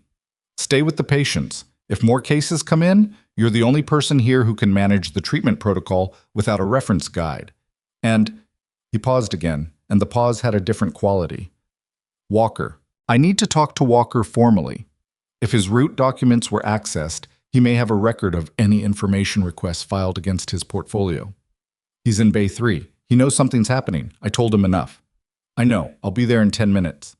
She was back at the nursing station when Harwick appeared from the direction of the parking lot entrance, moving with the compressed urgency of someone who has been outside and is bringing the outside back in with her. We have a problem, Harwick said. The phrase had been said 4 times today in this building, and each time the problem had been larger than the one before it, so Mara simply waited. The storage unit, Harwick said. Noel and the subject left before our team moved in. 4-minute window. They had a secondary exit from the facility that we didn't have on our map, a service lane that backs onto the county road from the north. She kept her voice even, but it was working to stay that way. We have teams repositioning. We have the plate on the second vehicle, but they're mobile and we don't have a confirmed destination. The water treatment junction, Mara said, east side of town. We have a unit going there now, but Mara, Harwick said her name with a weight that told her to pay attention. The storage unit. When the team went in, the climate-controlled section, the cold storage unit. She looked at her. It's empty. Whatever was being stored there is in that vehicle. The formula was complete. The deployment quantity was in transit.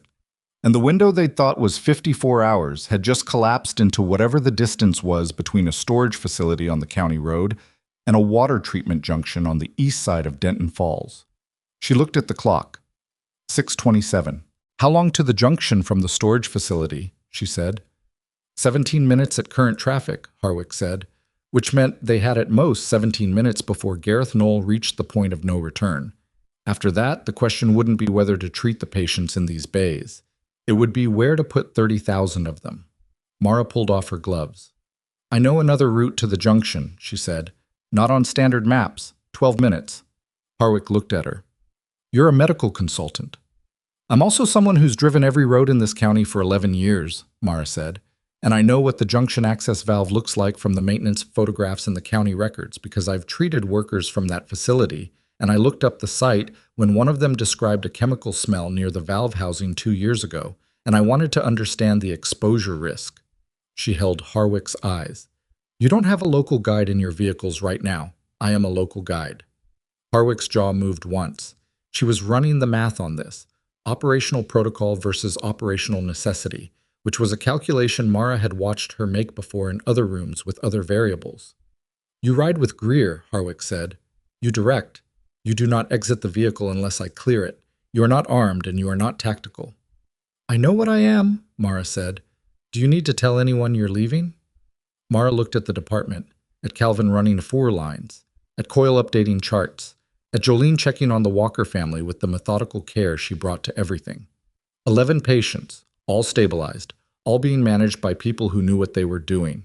She looked at Bay 2, where through the window she could see Teddy Walker asleep against his mother's shoulder, with the total unconscious trust of a child who has been frightened and has now been told he's safe. She turned back to Harwick. They've got it, she said. They went out through the parking lot entrance at 6:29 into the long, flat light of a Wyoming evening, the sky going orange over the mountains to the west, the air carrying the cool edge that came off the high country after 4 in the afternoon.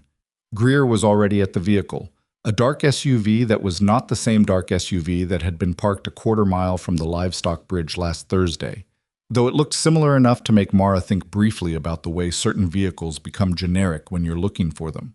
She got in. Greer had the engine running before the door closed. Left out of the lot, she said. Then take the frontage road, not Route 12. There's a gap in the fence line at the county line marker. It connects to a graded service road that runs parallel to the irrigation channel. Greer went left. They were 3 minutes out when Vance's voice came over the radio in the vehicle. All units, second vehicle has been identified on a traffic camera at the intersection of County Road 7 and Highland Avenue eastbound. 6 minutes ago, they're heading for the junction. All available units converge on the Denton Falls Water Treatment Facility, east entrance. We have authorization for interdiction. Copy, Greer said. Mara watched the road. The frontage road was narrow and unlit, and she knew it in the way she knew things she'd driven. By feel as much as sight, the rhythm of the turns, the point where the pavement ended and the gravel began. Gap in the fence is about 100 yards ahead, she said. It's marked with a county maintenance reflector on the right side. Greer found it without slowing much, which told her he was a better driver than she'd assessed, and turned onto the service road. The ride was rougher, graded gravel, the vehicle rocking over the corrugations, but it was direct and unobstructed. They came out on the east side road 4 minutes later. The water treatment facility was visible ahead, a low cluster of concrete structures behind a chain-link perimeter, lights on inside the main building, the facility's ambient operational hum audible even at distance. The access road ran straight to the east entrance. There was a vehicle already at the gate, not a dark SUV, a county maintenance truck, the same green and white livery that Marcus Walker drove on his routes. But Marcus Walker was in a hospital bed with a splinted wrist 11 minutes behind them. Greer, she said. I see it, he said. The maintenance truck was parked at the gate with the engine running, lights off. The gate was open. Someone had used a county maintenance access card to open it. Greer was on the radio. We have a county vehicle at the east gate. Gate is open, requesting backup. He was already pulling up and stopping 20 yards back, which was the right distance, close enough to see, far enough to have room. He killed the headlights. In the resulting dark, they could see a figure moving from the maintenance truck toward the main building, and behind the truck, pulled tight against the fence line where it would be difficult to see from the road, the large dark vehicle from the storage facility. Noel had used the county truck as a cover.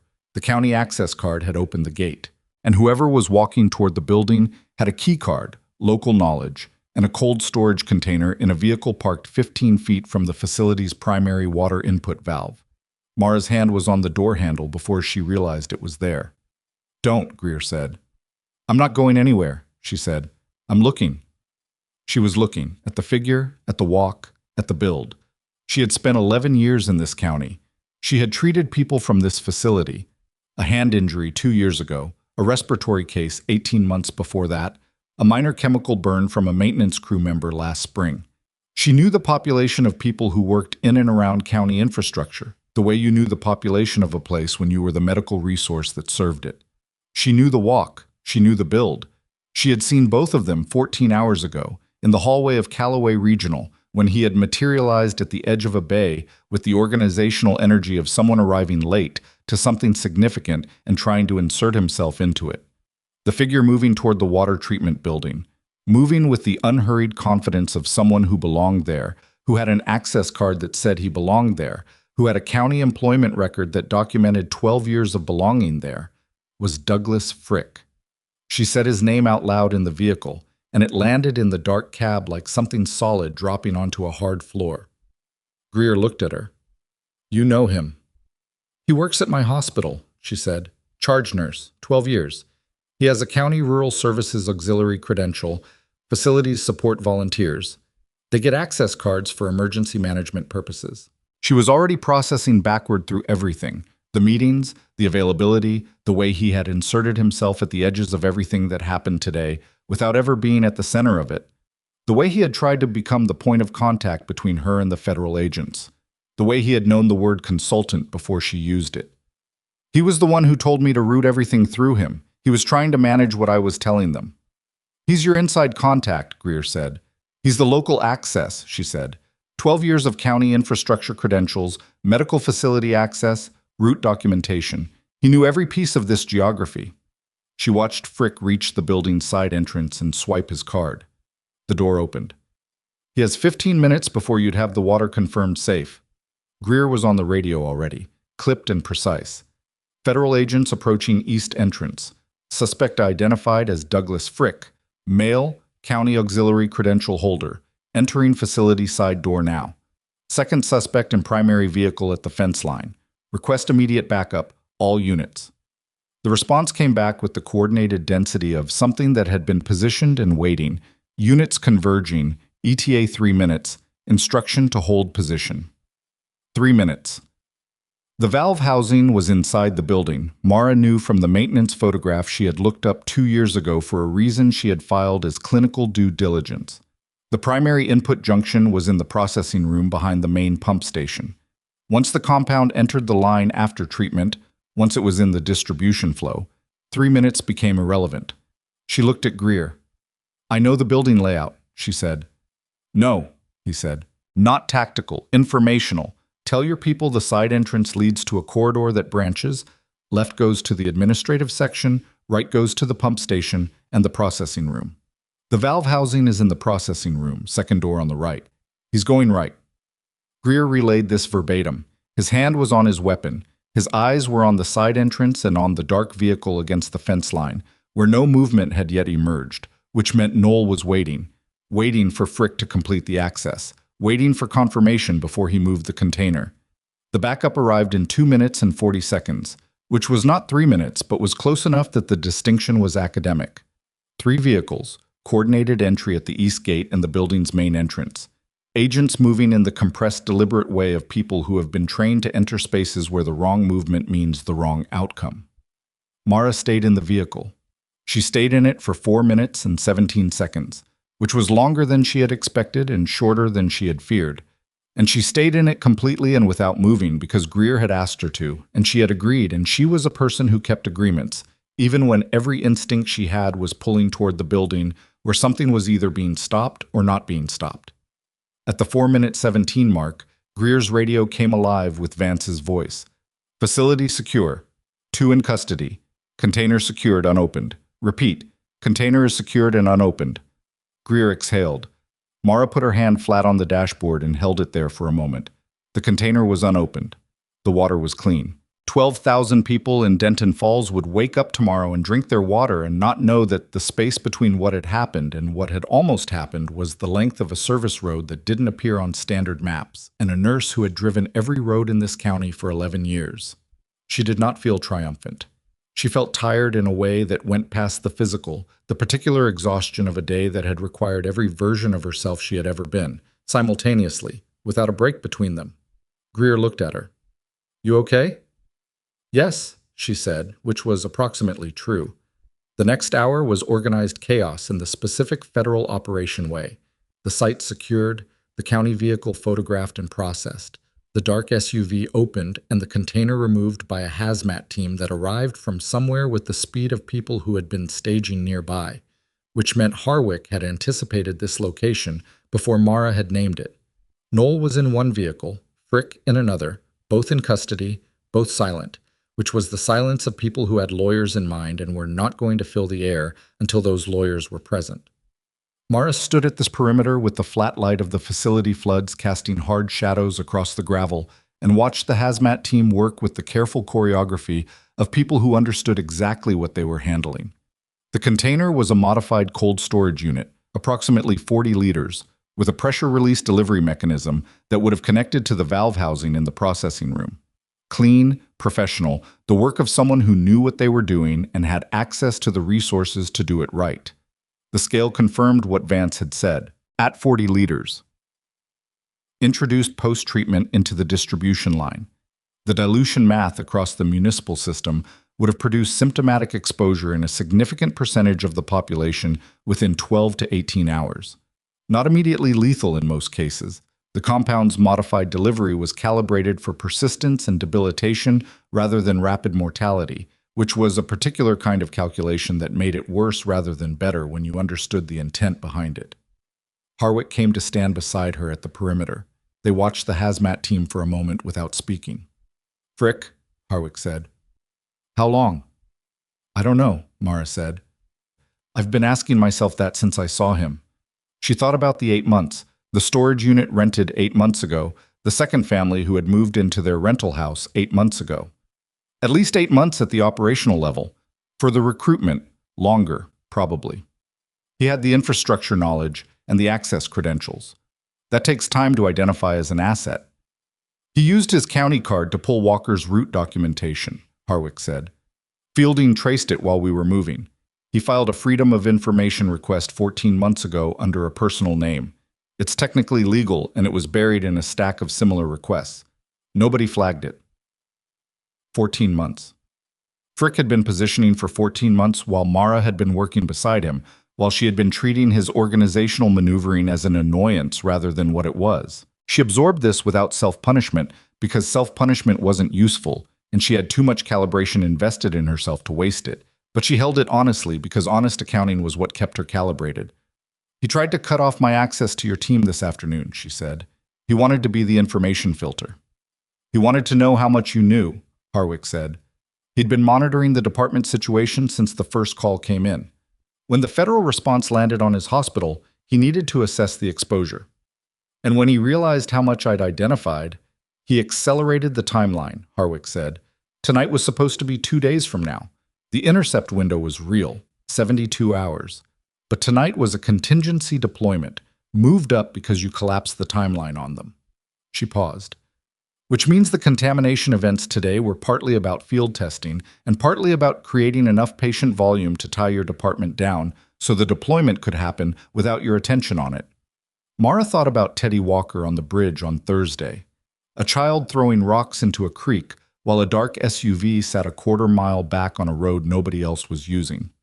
He didn't know about me, she said. Frick, he didn't know my background. No, Harwick said. You were background Mara, the nurse nobody paid attention to. The words carried no irony and no performance. She said them like the operational fact they were. That's the only reason the field test on Route 12 this morning wasn't a fatality. Mara said nothing. They were testing the deployment at low concentration, Harwick continued. The boy was incidental, collateral field data. If the ED at Callaway Regional had processed him as a trauma case from a car accident, which is exactly what should have happened. Given the presentation, the test results would have fed back clean, and the primary deployment would have proceeded on the original timeline. She looked at Mara directly. Nobody was supposed to identify the compound in a county ED in Wyoming. That wasn't a scenario they'd modeled. They didn't know I was there, Mara said. No one did, Harwick said. They stood with this for a moment, with the specific weight of a thing that had depended on a coincidence that wasn't a coincidence, that had rested on 11 years of a person being in a place and doing a job without being noticed, until the one morning when not being noticed was the only reason the job got done. She drove back to the hospital with Greer. It was past 8. The sky had gone fully dark, the mountains invisible against it, the road lit only by headlights, and the occasional isolated light of a ranch structure set back in the land. She was thinking about Douglas Frick, about the lanyard he straightened when he was asserting authority, about the meetings he attended and the floor he avoided, about the 12 years during which he had been present in the same building and she had categorized him as an obstacle to be managed rather than something else. She had been wrong about him, though not in the way she was wrong about patients. That wrongness was medical and correctable. This wrongness was something that sat differently in the category of things you can't fully audit because the information wasn't available and you were not in the business of suspecting colleagues without evidence. She had not suspected him. She would carry that as information. She would not carry it as failure. The department when she walked back through the entrance at 8:22 was quieter than she'd left it. The acute phase had passed into the sustained care phase, patients sleeping, monitors steady, the ambient sound of a building doing the work it was designed to do without the addition of crisis on top of it. Calvin was at the station. He looked at her when she came in, and his expression asked a question he didn't ask out loud. "It's over," she said. He nodded once, slowly, like a person absorbing the end of something they've been braced against. "Teddy's been asking for you," he said. "How's his presentation?" "Color's good. O2 sat 98 for the last hour. He ate half a sandwich." "That's the best news I've heard all day," she said, and meant it. She went to Bay 2. Sasha Walker was awake, sitting in the chair beside the bed with the posture of someone who had decided not to leave that chair until the building told her she had to. Teddy was awake too, marginally, the half-awake of a child at the end of a long, difficult day, his eyes opening when she came in and tracking her with the clarity that meant the neural processing was back to baseline. "Hey," he said. "Hey yourself," she said. "How do your hands feel?" He considered this with the seriousness of a 7-year-old conducting an accurate assessment. Normal, he said. Mostly. Mostly is good, she said. Sasha Walker reached across the bed and touched Mara's forearm. She didn't say anything. The touch was brief and specific, and it communicated something that words would have made smaller. Mara stayed for 3 minutes. She checked his chart, confirmed the vitals, made 2 small annotations. She talked to Sasha briefly about the overnight monitoring plan, what to watch for, when to call the nurse, what the morning assessment would look like. She spoke to her plainly and completely, the way she spoke to all the families in all the bays, without softening the information into uselessness or hardening it into distance. When she left the bay, she stopped in the hallway and stood still for a moment. The hallway was ordinary: linoleum floor, fluorescent lights, the sound of the HVAC system. 11 years of this hallway, 365 days of it, multiplied by 11, minus vacation she rarely took, adding overtime she frequently worked.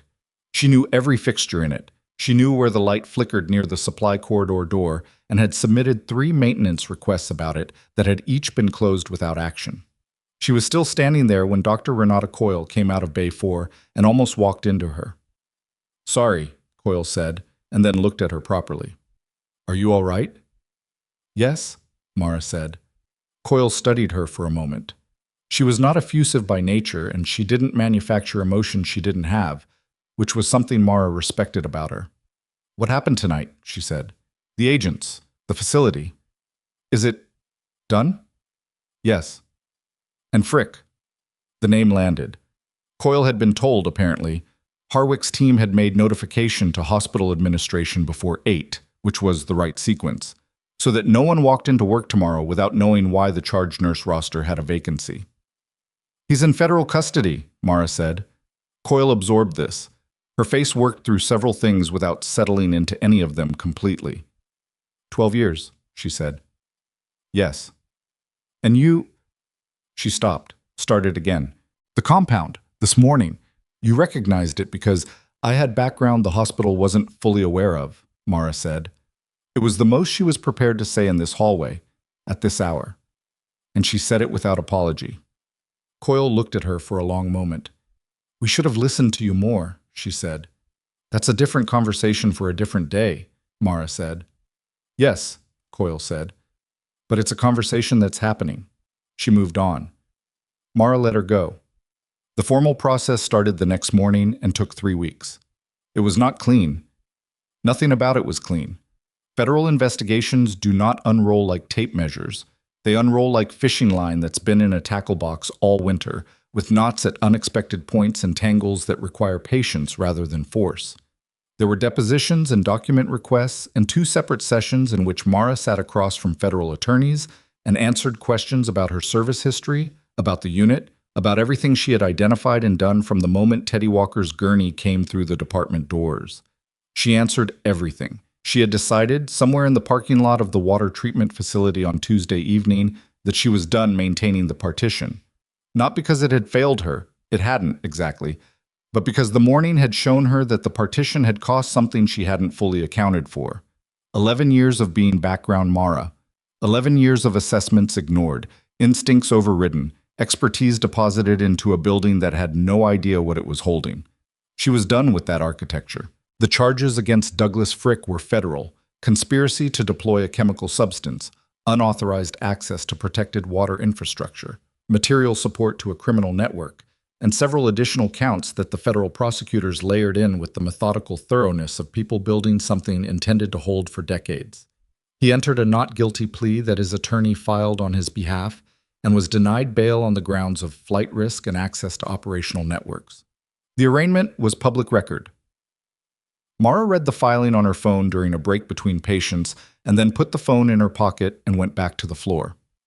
Gareth Knowles' case was more complex and took longer to unspool, involving jurisdictions and legal frameworks that Mara followed only partially through the reporting that Vance occasionally passed along as professional courtesy. What she understood was that the evidence from the storage unit, the cold container, the bridge site, and the electronic intercepts, combined with her formal identification of the compound and its classified research origins, gave the federal prosecutors a material chain that was stronger than anything they'd assembled against Knoll's network in 3 years of prior investigation. The contractor who had been removed from the original research unit, whose name she had given Vance in the consultation room on Tuesday, turned out to be Knoll's initial point of access to the incomplete formula. He had taken documentation when he left, which was the kind of thing that happened when oversight protocols were not applied uniformly, and he had spent the subsequent years converting that documentation into a commercial asset. His cooperation agreement reduced his exposure. Mara had no feelings about this reduction that were simple. On the second Friday after the incident, Harwick came back to Callaway Regional. Not with agents this time, alone in civilian clothes in the mid-afternoon when the department was in its quieter phase. She found Mara at the nursing station and said, "Do you have 10 minutes?" They sat in the family consultation room, the same room with the table and the chairs and the box of tissues that was now empty, because the last 3 weeks had been the kind of weeks that empty boxes of tissues. Harwick put a folder on the table. "Your service record has been updated," she said. "The unit designation, the specialty, the full scope of your role. It's been declassified at the level that makes it accessible to institutional credentialing bodies." She pushed the folder toward Mara. "Which means Callaway Regional's credentialing office will receive a summary of your qualifications that is more complete than what they currently have on file." Mara looked at the folder without opening it. "Who authorized this?"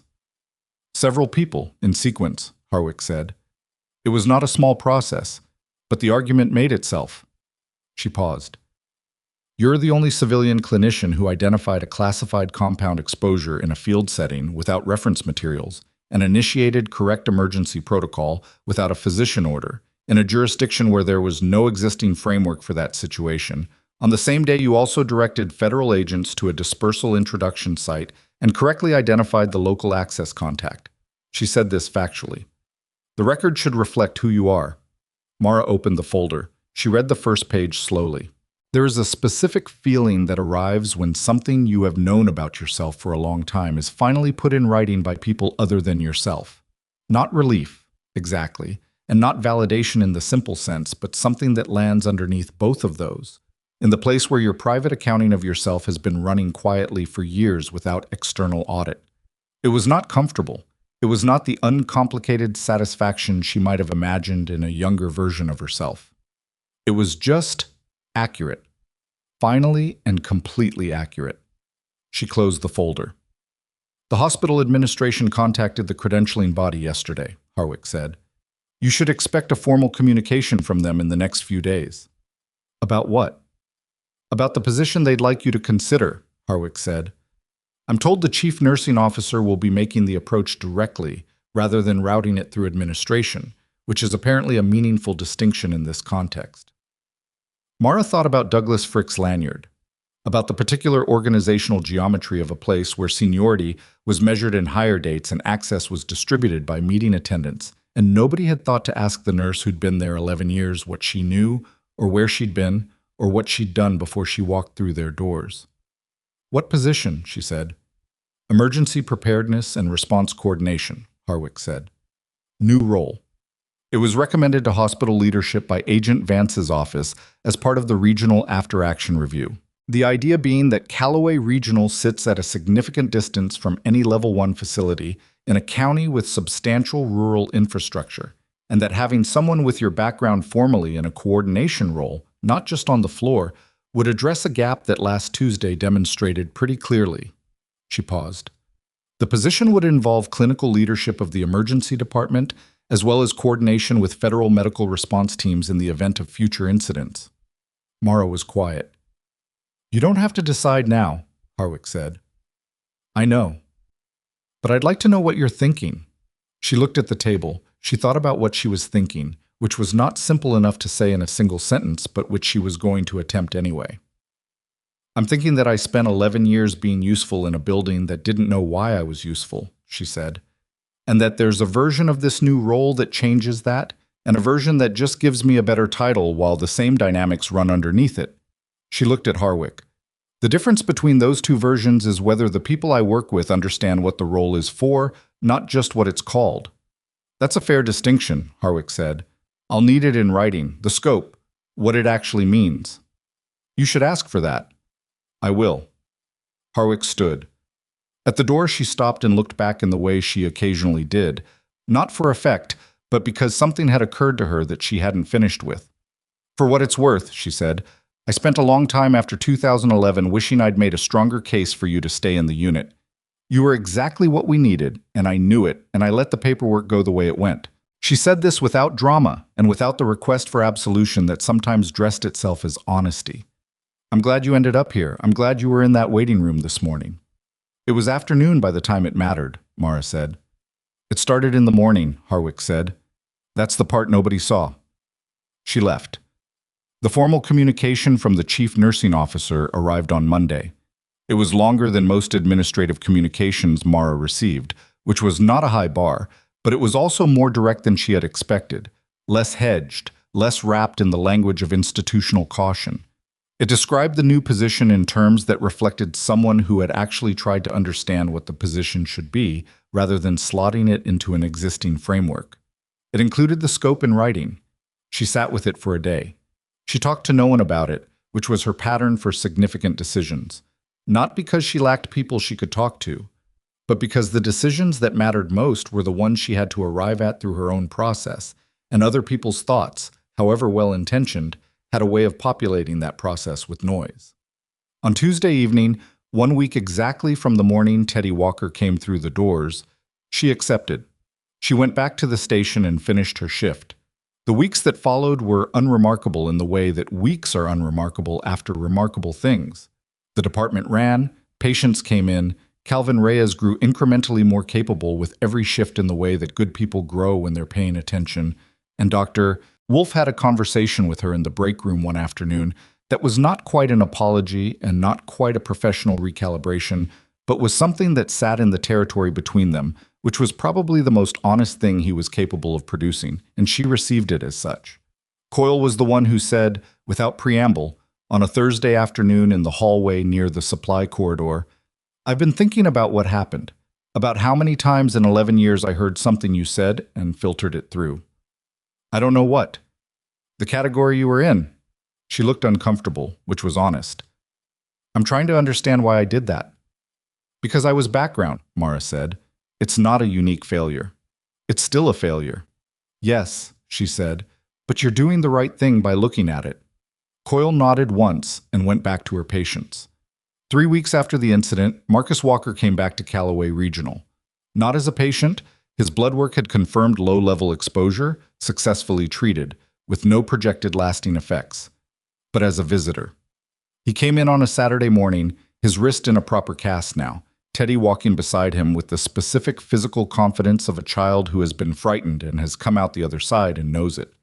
Teddy had something in his hands, a piece of paper, folded once, held with the careful importance that children assign to things they've decided matter. He found Mara at the station. He stood in front of her and held out the paper. She took it and unfolded it. It was a drawing, done in colored pencil, the waxy, slightly too hard to see medium of school art supplies used with full commitment. The drawing showed 2 figures, a tall one in blue scrubs and a small one with dark hair. They were standing on a bridge over a creek, though in the drawing the creek was bright blue and the bridge was red, which was the visual logic of a 7-year-old prioritizing legibility over realism. At the bottom, in the large, uneven printing of a child who has recently mastered letters, it said, "You were the one who noticed." She looked at it for a long moment. There was a tightening in her chest that she did not examine too closely in this hallway, in this building, in front of this child and his father. She folded the drawing once along its original crease and held it in her hand. "Thank you," she said. "I made it myself," Teddy said. "My mom helped with the spelling." "The spelling is very good." He seemed satisfied with this. He looked around the department with the exploratory attention of a child reading a new environment. "Is this where you work every day?" "Most days." "It smells like a hospital." "It is a hospital." "Oh," he said, as if this confirmed something. Then, "Do you like it?"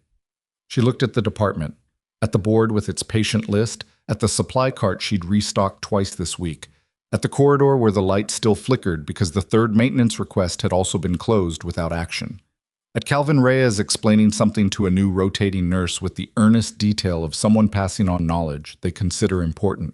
At the bays where people came when they were frightened and in pain and needed someone to look at them and understand what they were looking at. Yes, she said, I like it. Teddy accepted this and went to look at the vending machine near the waiting room, which his father followed him toward with the resigned patience of a parent who knows when a negotiation is about to begin. Mara set the drawing on the station counter where she could see it. She thought about what Teddy had put at the bottom of it. You were the one who noticed. 7 words from a 7-year-old that managed to hold, without knowing they were holding it, the entire weight of what it meant to pay attention in a world that often rewarded the people who talked the most, rather than the ones who saw the clearest. The truth is that being overlooked has a cost that gets distributed in both directions, to the person who is overlooked, and to everyone around them who needed what that person knew. Douglas Frick had spent 12 years being visible and attending meetings and arriving after the fact to things that had already been resolved without him, and he had also spent 14 months using his visibility and his credentials and his county access card as a key into something that nearly ended in catastrophe. And Mara had spent 11 years being invisible and doing the work and knowing things nobody around her knew she knew. And that invisibility had nearly cost a 7-year-old boy his life before it had ended up being the precise quality that saved it. Both things were true simultaneously, which was the kind of complexity that didn't resolve into a clean lesson, but that she thought about anyway, because thinking about it was better than filing it away. What she had learned, what 11 years and one Tuesday had confirmed with the specificity of a lab result, was that attention was not a passive quality, it was a practice. It required showing up in the same place with the same commitment long enough that the place revealed itself to you. Its rhythms and its deviations, the difference between what it normally looked like and what it looked like when something was wrong. It could not be performed and it could not be rushed, and it did not photograph well and it generated no paperwork that established its existence. It just worked. It worked at 9:47 in the morning when a gurney came through the door and the hands of the child on it were the wrong color. It worked at 3 in the afternoon when a man's walk across a parking lot was familiar in a way it shouldn't have been. It worked in the accumulated 1,000 decision days that most people, from the outside, could not distinguish from ordinary life. She had never been ordinary. She had simply been in a building that hadn't known what it had. Now it knew. She picked up the chart for the next patient and went back to work, the way she had gone back to work every day for 11 years, in this department, in this county, in this state where most people drove through without stopping. The light flickered near the supply corridor door. The monitors ran their steady rhythms. The board populated and cleared and populated again with the names of people who needed someone to look at them and understand what they were seeing. She was that someone. She had always been that someone. The difference now was that the building finally understood what that meant.